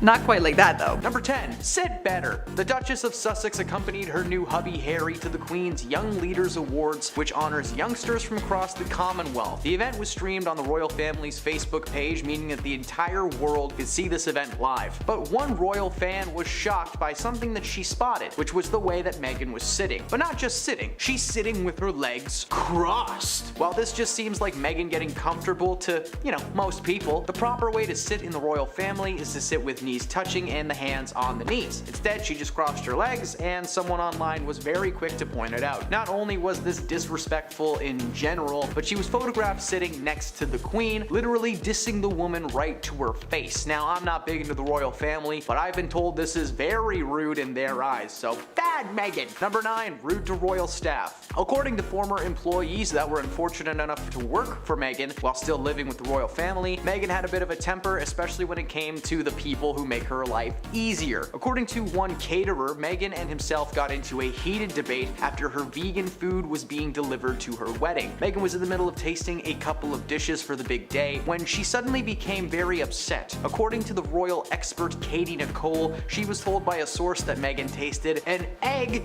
in the dish that led to a very tense exchange. According to the source, the Queen actually had to calm Meghan down and told her that they did not speak to people that way in this family. The moment was recounted in the book The New Royals. Many behind-the-scenes secrets were revealed, with many examples of Meghan's misdeeds being put on paper for the rest of eternity. Number 8. Videographer Diva. An industry videographer who worked closely with Meghan Markle before she met the prince revealed that she was already called princess in her Hollywood days for her difficult and demanding behavior on set. According to the cameraman, Meghan was known for bringing large entourages on set with her and laid down a strict set of rules for everyone involved with the production. The biggest was do not shoot her feet. Big no-no. Her feet became a hot topic of conversation after she took off her shoes during a royal tour in New Zealand in 2018, revealing what many thought was a scar from a bunion removal operation. It became apparent to the cameraman and the rest of the crew that she despised her own feet. Another man, a photographer, backed this story up by recounting a photo shoot that took place in 2015. Meghan was reportedly intense and turned up with an entourage of 12 people strong. The photographer, who wished to remain anonymous, said that they were warned about Meghan's behavior. Apparently, she showed up in disguise all of the time, and from the moment that she would enter the set, her attitude and demeanor was just plain rude. Number 7. Greeting mourners. The Duchess of Sussex, say that 10 times fast, was greeting mourners stationed outside of Windsor Castle on September 10th with her husband Prince Harry and the Prince and Princess of Wales when the incident unfolded. In footage that was wildly shared to Twitter, aka X, Meghan could be seen holding up a bunch of pink roses and talking to the crowd when an aide speaks to her from behind. The Duchess can be seen whirling around quickly with what many people claim to be an extremely annoyed face. Could just be how it sits, but she did look pretty angry. Meghan spoke to the aide for a moment, pointing and waggling about when she snapped back, smiles, and nods. While of course there was never any word on what exactly was said or why it was said in such a snappy way, there might be a little bit of insight on that. According to one freelance journalist who claimed to be there, shed some light on the conversation that took place. Apparently Meghan just didn't want to hand her flowers over to the aide, simple as that, but she snapped in a very inappropriate setting, so maybe keep your composure next time. Number 6. Missing the king's coronation. When Charles was turned into a king earlier this year, many fans of the royal family were curious to see what the Duke and Duchess would do. Well, it turns out that while both Harry and Meghan were invited to the event, Meghan decided that she didn't like the king's reaction to her wishing to attend. After an interview that took place on Oprah in 2021, the royal family had been living on very thin ice. The king did not appreciate all of the dirty laundry being aired out for the world to see. Not to mention the fact that the couple were in the process of creating a Netflix documentary. While their PR team has claimed that the idea of Meghan actually snubbing the king is ludicrous, the proof was right there. Not only were there letters that proved that there was at least a conversation that took place, but Meghan not attending the event was a massive red flag. One of Meghan's biggest issues with the situation was that the invitation sent to them never included the children. Number 5. The Prince William altercation. So it turns out that these two are the original snubbers of this couple, being one of the several reasons that they decided to leave the royal family in the first place. According to their book, Meghan and Harry were deeply unhappy in their last year and discussed wanting something to change with the Queen and Prince Charles, who is now the king. This was before they took their infamous trip to Canada, where they officially started plotting their exit from Britain. According to the book, William was furious with his brother's decision, especially the way that he was handling things. So during the little time that they continued to live in Britain, William and Kate were basically ignoring them at every single moment on every single day. Meghan was doing the exact same thing, but I don't know, it's kind of justified. Snubbing them on every carpet in the house. The most notable snub that took place on camera, however, is when the four of them all met at the gates of Windsor Castle, where Meghan and Kate have the briefest exchange, but it's just filled with icy glares and just anger before they snap back into photo mode. We're not 100% sure what happened behind the scenes there, but Meghan really does not like these people. Number 4.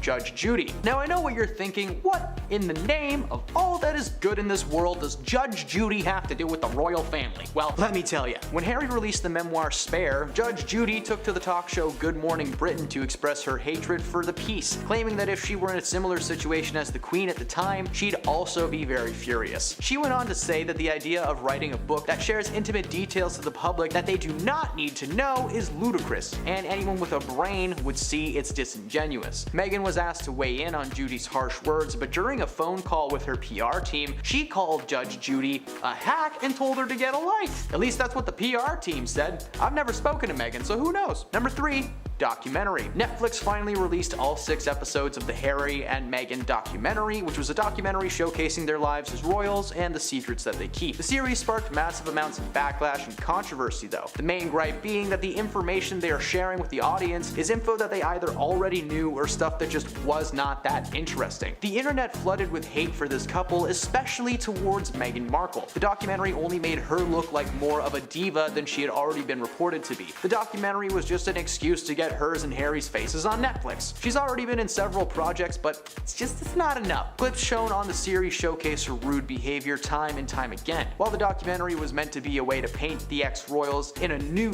light, it ended up making them look like massive jerks. Number 2. Spotify. Only a few months after announcing their exit from the royal family, Meghan Markle announced that herself and Harry had signed a multi-year deal with Spotify to make a podcast. They claimed the show was designed to help build a community through shared experiences, narratives, and values. Their announcement did not include how much the couple was going to get paid though, which ended up being a modest $20 million.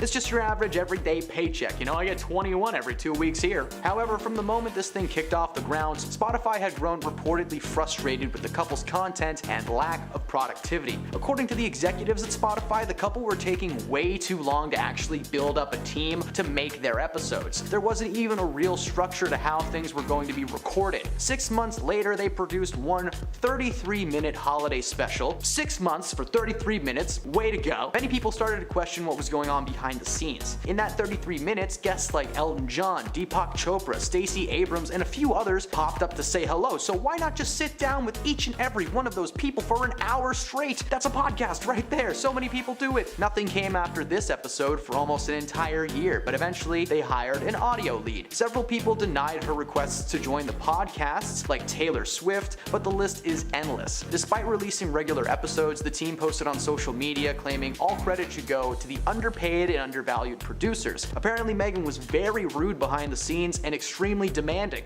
Shocker. Spotify eventually decided to cancel her show for a few reasons, but mainly it was because they spent a year of their deal doing absolutely nothing. Despite the success that the show eventually received, Meghan got canned for good, and some tells me that her attitude had a lot to do with it. And at number 1, Frogmore Cottage. The Duke and Duchess have lost their home base in the UK, Frogmore Cottage, which was the last home available to them. The cottage sits on 33 acres of land and was a regular vacation spot for the couple. But since having their home taken away, many rumors have circulated claiming that this might have been a result of some kind of behind-the-scenes feud. According to an insider close to Meghan, the couple were actually involved in a bit of a dramatic situation with the groundskeeper of the property. The specifics were never divulged, but the information released says that it was enough for the property to be taken back and for their deed to just be shredded. Many see this as justice being served. Meghan was under the assumption that because she's royalty, she can speak to anyone any way she wants. Well, hey, next time be nicer to the guy who holds the keys to your house. Number 10,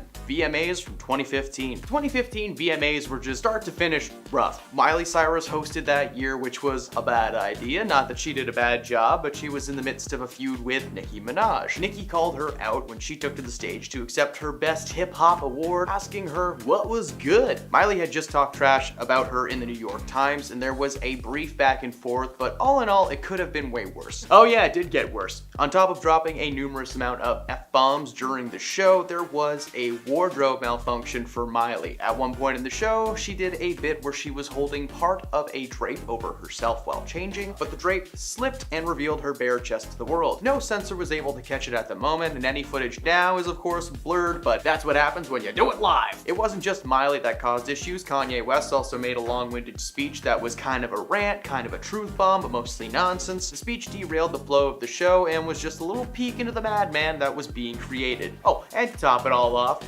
no Beyonce, no Madonna, no Lady Gaga. Why? Number 9, Michael's birthday speech. Travel back to 2002 with me for a moment. It's just a jump to the left, It's a musical thing. On August 29th, the VMAs took place on what also happened to be Michael Jackson's birthday. In case you forgot, Michael was the Thriller guy, Macaulay Culkin's best friend. You should not forget him. In honor of Michael Jackson and in celebration, MTV threw a birthday party during the event. Britney Spears was tasked with presenting Michael and delivering his birthday cake. During his speech to set up Michael's arrival, she praised him as an incredible performer and referred to him as the artist of the millennium. Things got a little awkward when Michael took the stage and started giving a speech, thanking the audience for giving him the Artist of the Millennium award. In one of the most uncomfortable moments in MTV's history, Michael Jackson started describing his childhood and how appreciative he was for the honor being bestowed upon him. The crowd was confused but ultimately decided to play along and gave him a massive round of applause. When Michael found out about the incident, he was actually more giggly than anything else. According to his management team at the time, he thought it was hilarious and felt like the biggest fool in the world. A happy birthday indeed. Number 8, Oscar Streaker. This is by far the oldest entry on this list, dating back to 1974. During the Oscar ceremony, as the host David Niven was introducing Elizabeth Taylor, who was presenting the award for Best Picture, as he was making a speech literally referencing how the world was having a bit of a nervous breakdown and that films provided an escape from reality, a man wearing nothing but his mustache and his birthday suit ran across the stage, throws up a peace sign, and disappears off the camera. He never says a single word the entire time he's up there. After Niven had a bit of a chuckle, he told the crowd that this was bound to happen, but was it? Even in 1974, it was pretty difficult to get into the Oscars without an invitation. Robert Opel, the man with the mustache, made his way through security by posing as a journalist, and while behind the scenes, he cut a hole in a large and expensive piece of curtain that was supposed to be used for projecting images, and then made it to the other side of the stage. It was later revealed that this was actually somewhat planned, as the man was encouraged by a producer to make an appearance, and to do what he did when Niven said his lines, which was a strange and memorable moment for sure. Number 7,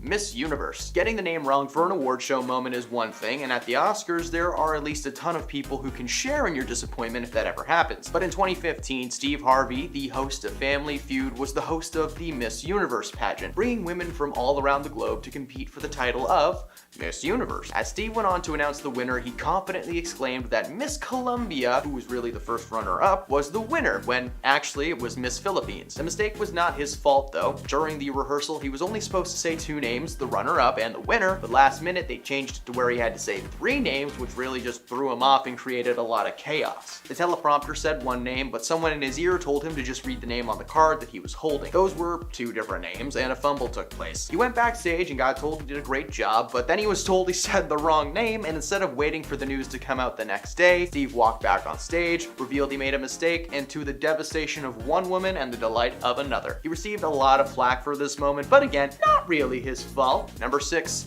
Moonlight mix-up. This is one of the few live TV fumbles I actually got to see happen live, and I was just as confused as the rest of the world. In 2017, at the Oscar ceremony, Warren Beatty and Faye Dunaway appeared on stage to present an award for Best Film. They opened an envelope and read the name out loud. At first, Faye was a little confused, as it was later revealed that the envelope said Emma Stone, La La Land, because she was accidentally handed a copy of the winners from Best Actress in a leading role. Because it said La La Land, she confidently told the audience that La La Land won the Oscar. As the crew from the project flooded the stage, Warren and Faye just looked confused until the stage was overflowing with excited cast and crew ready to accept their Oscars.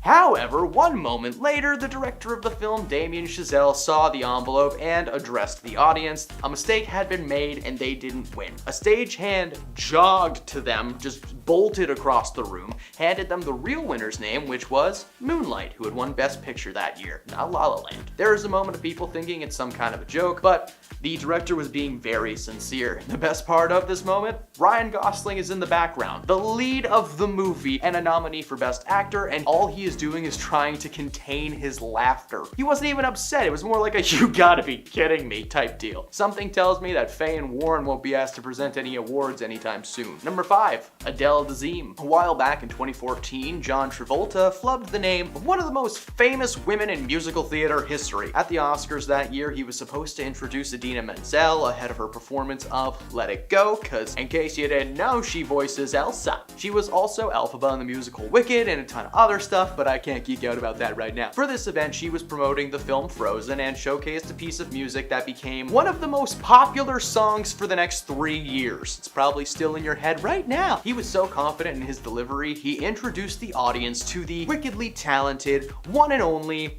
Adele Dazeem. The moment spawned some parody Twitter accounts, and there's even an Adele Dazeem random name generator that's turned people like Jared Leto into Jed Lopez and Matthew McConaughey into Michael Mazzoline. Kind of like that one. The following year, the two appeared on stage together again, where Adina decided to drop some revenge. She was set to introduce the next round of nominees, and as a little joke, the Oscars executives decided to invite John Travolta back to team up with Adele. She introduced him by his new name, Glom Gazingo. The interaction between them seemed a little bit forced, but it was nice that they played the whole thing off as funny rather than an actual incident. Since then, John is supposed to triple check everything before he presents and has to practice pronouncing names constantly. Number 4, Will Smith versus Chris Rock. In 2022, Chris Rock was presenting at the 94th annual Oscar ceremony when he decided to make a little joke about Jada Pinkett Smith and her hair loss. Rock expressed his excitement to see her in a fictional G.I. Jane movie, and immediately following the joke, which was very funny and landed for everyone else, Rock stood in confusion because Will Smith started making his way to the stage. What's going on? Well, Will adjusted his jacket, took a firm stance, and clocked Chris right across his cheeks. He winded up his hand first to conjure the ultimate amount of force, and initially this was seen as a planned joke or something, but then Will started shouting several times at Rock to keep his wife's name out of his mouth, adding a couple F-bombs in there. Chris handled the situation pretty well, and he kept his cool, laughing it off for the camera, and he brought out the next award presenter. He was professional and was quick to get the night back on track, but unfortunately about an hour later, Will Smith won an Oscar for Best Actor in a Leading Role because he played, Richard Williams, the father of tennis superstars Venus and Serena, in a movie. But during his speech, he gave a half-hearted apology for his actions before claiming the situation was due to his months of portraying the father on set, leaving him with an extreme paternal sense to protect his family. Unfortunately for Will, the slap was enough to get him banned from the Oscars indefinitely. And on top of that, he seemingly canceled himself, now being seen as an aggressive man with no impulse control. He was fired from upcoming projects, and right now he just sits at his home polishing his one and only Oscar next to one single lit candle in the darkest room of his mega mansion. Number 3, Adrien Brody and Halle Berry. We're popping back again to 2003 at the Academy Awards, where Halle Berry presented Adrien Brody with the award for Best Actor in a Leading Role. Normally, when you accept an award like this, you walk on stage, thank the person who announced you, and give a little speech, but instead, Adrien grabbed Halle Berry's face and pulled her in close, planting one right on her. At the time, the incident was brushed off and nothing was thought of it, but a couple of years ago, Halle admitted that the moment was unplanned and she had no idea what was happening. At the time, this moment was seen as comedic or just some fun between friends, but in 2023, the moment feels a lot darker and it's pretty clear that Halle was uncomfortable. Number 2, Jennifer Lawrence. This is one of the more memorable award show moments of all time that she may never live down. In 2013, while walking up the stage to accept her Oscar for Best Actress, Jennifer took a little tumble and tripped on her dress. She stood giggling for a moment, but eventually made her way to the stage. But the following year, she fell again, only this time on the red carpet, and again the next year. People started to notice a pattern and started to think that maybe she was just doing it on purpose to appear more grounded. Not some Hollywood elite who knows how to walk properly, because if you're not famous, then you can't walk straight. Those are the rules. Eventually, she got her footing down and has not made any more on-air tumbles in recent history, but we can chalk up the moments to Jen wearing a dress that was a little bit just too long and not paying attention to where she was stepping, but that's about it. And at number 1, the Kanye snub. Now, there are so many reasons that Kanye West is banned from attending another VMA show in his life, and most award shows. Now, we could chalk it up to him being a cuckoo. After all, he was fired from basically every company he worked for when he posted some pretty bad tweets that I will not get into. But the reality is that Kanye was banned in the mid-2010s following several public mishaps, as well as one onstage incident that people still talk about today. The incident took place in 2009 when Taylor Swift was trying to accept her award for Best Female Artist of the Year. Kanye stormed the stage, took the mic from her hand, and told everyone that he was gonna let her finish, but that Beyonce had one of the best videos of all time, guys. He didn't sound that nerdy, but Taylor still jokes about the incident to this day. While she was in Mexico City this year for her Eras tour, she took to the stage to play her piano and the crowd started chanting her name. She said that having someone interrupt you by chanting your name is actually the best way to be interrupted, and she should know. Number 10, Amanda Bynes. Amanda got her lucky break on the Nickelodeon sketch series All That. It was essentially just the Nickelodeon version of the late night sketch show show Saturday Night Live. It sported a stellar cast including current SNL cast member Kenan Thompson, as well as Drake Bell and Lori Beth Denberg. Eventually, the producer decided to offer Amanda her own series, and her success only grew from there. The Amanda Bynes Show became one of Nickelodeon's most watched series,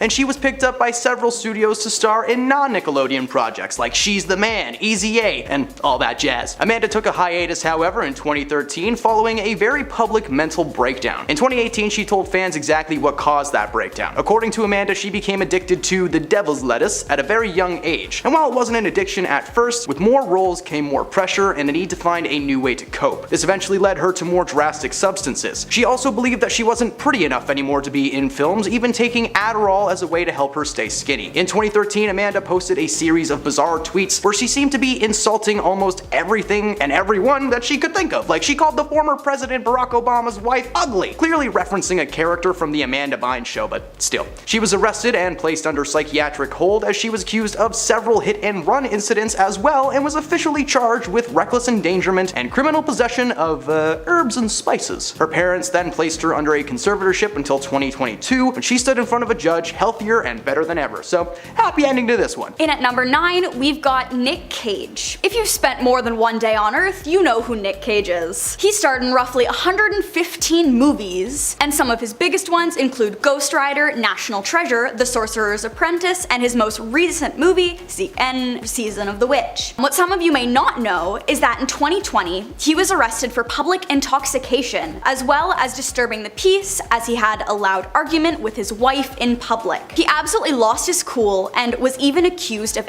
SA in the heat of the moment. Thankfully though, he only spent a day or so in a holding cell and was released with an $1,100 bond. 8. Britney Spears. As many may know, Britney began a downward spiral health-wise in 2007. After her divorce from Kevin Federline, she not only shaved her head, but she went on a rage-fueled rampage across the city, taking down anyone in her path. After being swarmed by photographers at a gas station in LA, she went on a rampage wielding an umbrella and swinging it over and over at everybody's cars, attempting to smash their windows, and she actually ended up doing that to one person. She also hurled expletives at anyone and everyone with a camera, eventually launching that umbrella towards the crowd. This was the main incident that landed her in a psychiatric hold, and fun fact, that umbrella used in the incident was auctioned off for $7,000 online, and I can't wait for it to show up. All of my life savings were spent on that thing. There better be some glass on it still. In at number 7, we have Nicole Polizzi, also known as Snooki. The Jersey Shore is a place of wonder, magic, and will make you your vacation choices. That is what a lot of people were asking themselves after being on a beach with Snooki. She was arrested for disorderly conduct after beachgoers complained that she was too bothersome. Now, for some of you who don't know, the Jersey Shore star is notoriously loud and obnoxious, and the fact that she was intoxicated made the entire situation worse. Thankfully for her, the charges were later dropped, and she was left with a $500 fine and only 2 days of community service. Number 6. Raven-Symoné. That's so Raven. That's something that people will be saying over the next few weeks, thanks to former That's So Raven star Raven-Symoné sharing with the world that she, in fact, gets mental images of past, present, and future events. On an episode of her and her wife's podcast, the best podcast ever, the host spun a wheel of conversation topics. The wheel landed on the word psychic, and the guest of the episode, Keke Palmer, said that she believed that they exist, but that she's not one of them at all. Well, Raven was on a show about it, so Symoné claims that she gets psychic visions randomly throughout her life, saying that she has an ability to tap into the psychic energy that surrounds everyone. But she also claimed to be able to do things that a lot of people claim to do, like walking into a room and being able to instantly read the vibe or the energy. Yep, she's an X-Man, get this lady some spandex. In fact, her own wife immediately called her out and claimed that she's seen The Matrix too many times. Maybe it was Neo, or maybe it was the several years spent on a sitcom in her early days, but this does make us wonder, what was the casting process for that show like? Hello, Miss Symoné, we'd like to offer you the— Why is she staring at the wall? She's perfect! In at number 5, we have Christina Aguilera. Christina Aguilera is a famous singer-songwriter with an amazingly unique voice, and made her mark on the music world industry in the early 2000s, and made her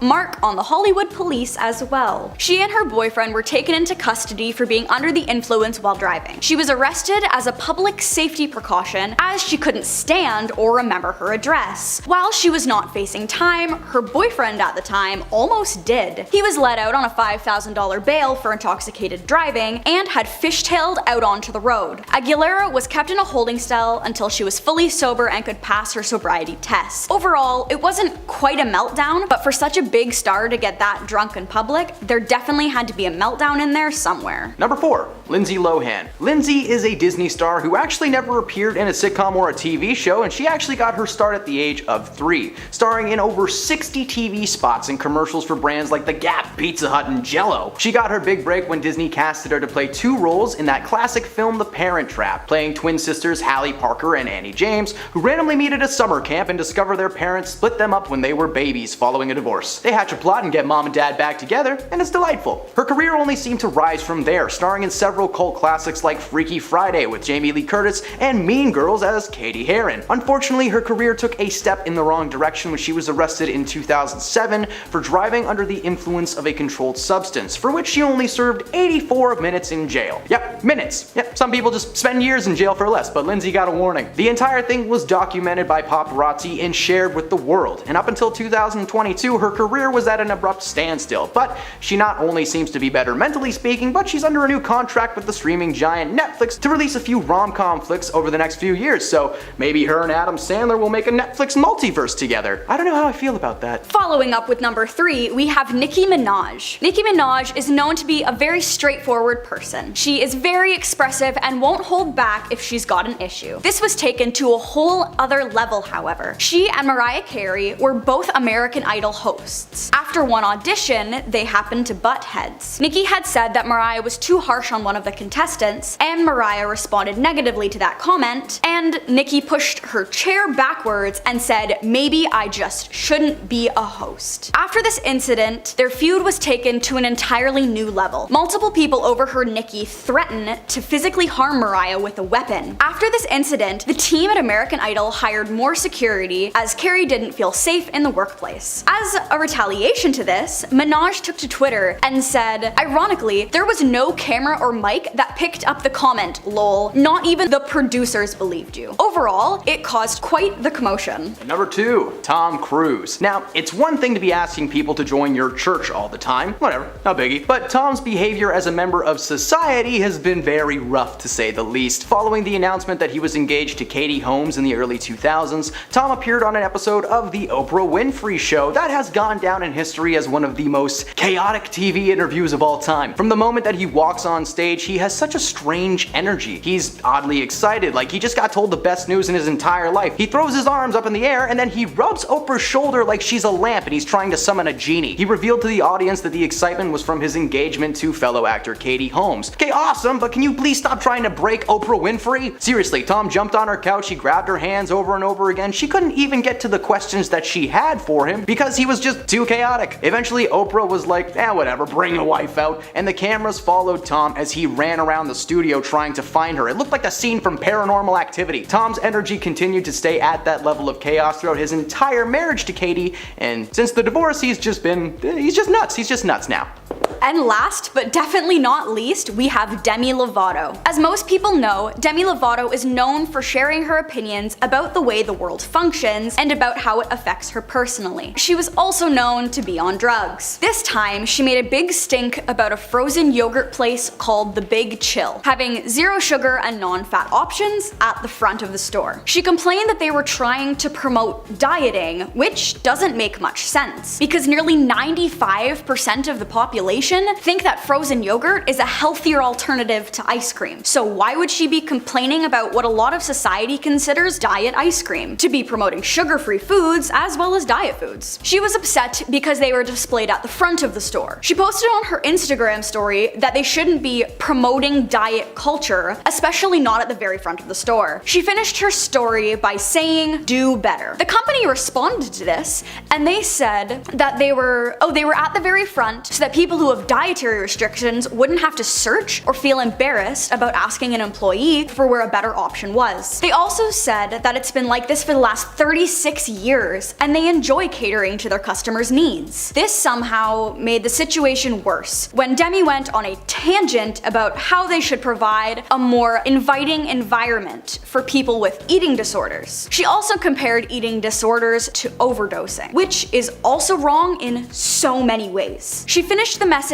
by saying, "Don't make excuses, just do better." This caused an insane amount of backlash towards the former pop star, and she even refused to follow up with comments about her meltdown. She even made a public apology for trying to drag down a small business and stated that it wasn't her intention. After this, many people came out saying how much respect they had lost for Demi and how they couldn't stand her actions.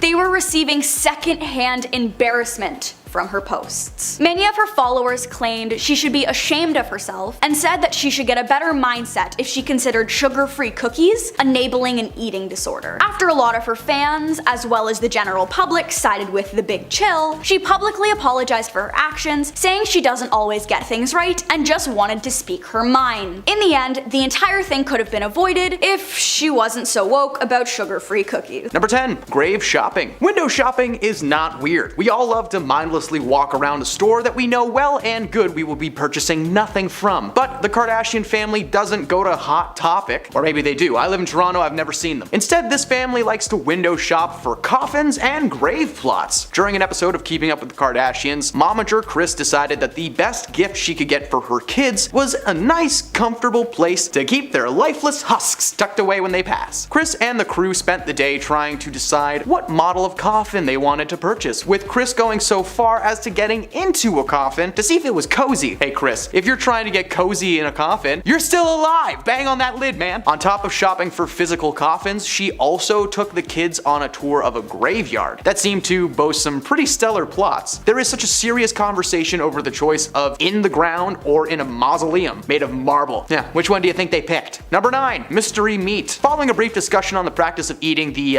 stuff that comes out after we're born, yep, that's a thing apparently, Kim and Kourtney decided to hatch a plot where they would trick their family into thinking they had just eaten placenta. There, I'm only saying it once, from now on it'll be called the stuff. The sisters go through an elaborate preparation and brag to their family about the mystery meat that they had purchased. As the evening went on, they continued to plant the seeds right up until the forks were plunged deep into the meat. Following the meal, they decided that it was the perfect time to tell their family they had just dined on the stuff. Of course, their immediate reaction is disgust and anger at the same time. Don't eat mystery meat, guys, especially if it's cooked by Kim Kardashian. That could be a person for all you know. They let the prank play out for some time, with Caitlyn Jenner almost blowing her chunks all over the table. After a few moments of panic, they let it slip that the meat that they were eating had actually been brisket. But needless to say, Kim's no longer in charge of family dinner night. Number 8. The Pepsi commercial. Sponsored brand deals can mean a lot of money for the people involved. Just look at every cologne on the planet. They hire someone to stand on a beach for them for like 30 seconds and make $1 million. Around 2017, Kendall Jenner decided to partner with the soda brand Pepsi to create a commercial that would act as both an ad and a PSA against hate. The commercial consisted of hundreds of people from different parts of the world drinking Pepsi, and eventually everyone comes together on the streets on what appeared to be New York, I'm not sure. Kendall looks to the crowd, wipes off her makeup, and follows suit. And the cringe comes when the crowd of people appear to be at a standoff with the police. Kendall walks through the crowd and hands an officer a can of Pepsi. He sips it, and the crowd cheers before they swarm the cops, who are suddenly just cool with everything that's going on. The ad was meant to be a political statement following the passing of several African American men and women in the United States, aiming to bring people together, which it did, but for the wrong reasons. The world collectively cringed at this absolute mess, forcing Kendall to drop an apology video on that season's premiere of Keeping Up with the Kardashians. She may have apologized, but we will still never forget this strange brand collaboration. Number 7. The birthday suit shoot. Momager Kris Jenner has been a big part of the family unit for a long time. In fact, she's one of the main reasons that her kids are such good liars. The older we get, the more we clamor for our glory days. With Kris, she decided she wanted to recapture that youthful image in a birthday suit swimsuit at her home. During the episode titled Let It Go, the Kardashian kids enter their backyard only to discover that their mother is taking rather spicy photos in a see-through see-through swimsuit. Not something that anyone wants to see their mom doing. Kris was quick to tell the girls there was nothing wrong with the shoot and that she was simply trying to show off her curves, but her clan wanted none of it and instead let their mother know exactly how they felt. The momager just continues to take photos despite her kids now being present at the home, and at one point Kim literally tells her mom that she's scarring them for life. The moment was more awkward than anything else, but certainly shows just how little regard Kris actually has for her kids. Number 6. Selfie! If you're a Kardashian, any moment is a good photo op, whether it's on a luxurious boat in the Caribbean or in an SUV on the way to jail. Anytime is selfie time. During an episode of Keeping Up with the Kardashians, the crew were on their way to drop Khloe off at prison after she violated her probation. Things in the car were intense, but Kim decided to diffuse the tension by snapping a couple of candid pics of herself and her sisters. The entire ride was filled with cringy moments, including Kris suggesting that they all go get some pre-jail IHOP and chill out. The funniest thing about the moment is that Khloe seems pretty calm and collected considering she's going to jail, while her mother is just furious from start to finish. Needless to say, if your sibling is being arrested, don't take family photos on the way to the prison. Number 5. Shut your mouth. When Scott Disick was still with Kourtney Kardashian, he was a regular wild man on the show. He would regularly get into situations that made him look like the absolute worst, which he was. During one particularly rough moment on the show, Scott was accompanied by the rest of the crew to Las Vegas, Nevada for some wholesome family fun. Nah, I'm just kidding, they drank no-no juice a lot. At one point, Scott becomes so intoxicated that he loses control of his emotions and berates a waiter for simply doing his job. He then proceeds to give him a tip by jamming $100 in his mouth. The waiter pushed back and walks away, which is probably a good move. If Scott Disick shoved $100 in my mouth, well,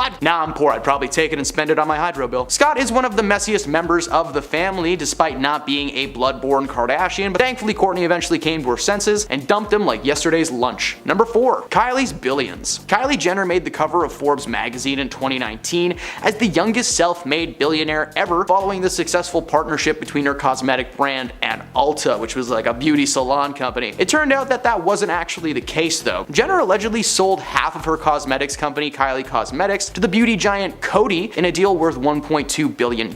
Now this was huge and considered to be one of the greatest celebrity cash outs of all time. But the first rule of being a famous person is, if you can help it, maybe try not to lie, especially to Forbes magazine, who did some digging and revealed that Jenner was actually inflating the size and profit margins of her business. It turns out that the cosmetic brand was actually much smaller than originally thought, and it was uncovered that Jenner only actually made about $314 million after taxes from the company. The revelation was briefly covered on an episode of Keeping Up with the Kardashians, but it was ultimately edited to make the situation look less severe than it actually was. The reality was Kylie was lying about her money, tricking people who wanted to invest, and let's not even start with where her cosmetics come from. It's understaffed factories with non-protective gear. Good luck, Kylie. Number 3. 2020? Who cares? In 2020, while most of the world was shut down and we were all forced to stay in our houses, the rich and powerful were living it up, especially the Kardashian family. Despite the entire world throwing a close sign over their doors, Kim and her sisters decided they cared more about seeing their buddies than saving the world. Kim rented a private island for her 40th birthday, an entire island for about 30 people. Yeah, that makes sense. Kim decided to post photos and videos from the event, which were of course met with immediate backlash. Kim was quick to defend herself by claiming that every person there had stayed inside and away from people for at least 2 weeks. They all tested negative, blah blah blah. In her post, she claimed that the event was to help herself and her friends feel normal during a particularly hard time in history. Hey man, I would've liked to do that too, but I don't have any K's in my name. Not only did Kim throw a lavish private party, but her sister Kendall did the exact same thing,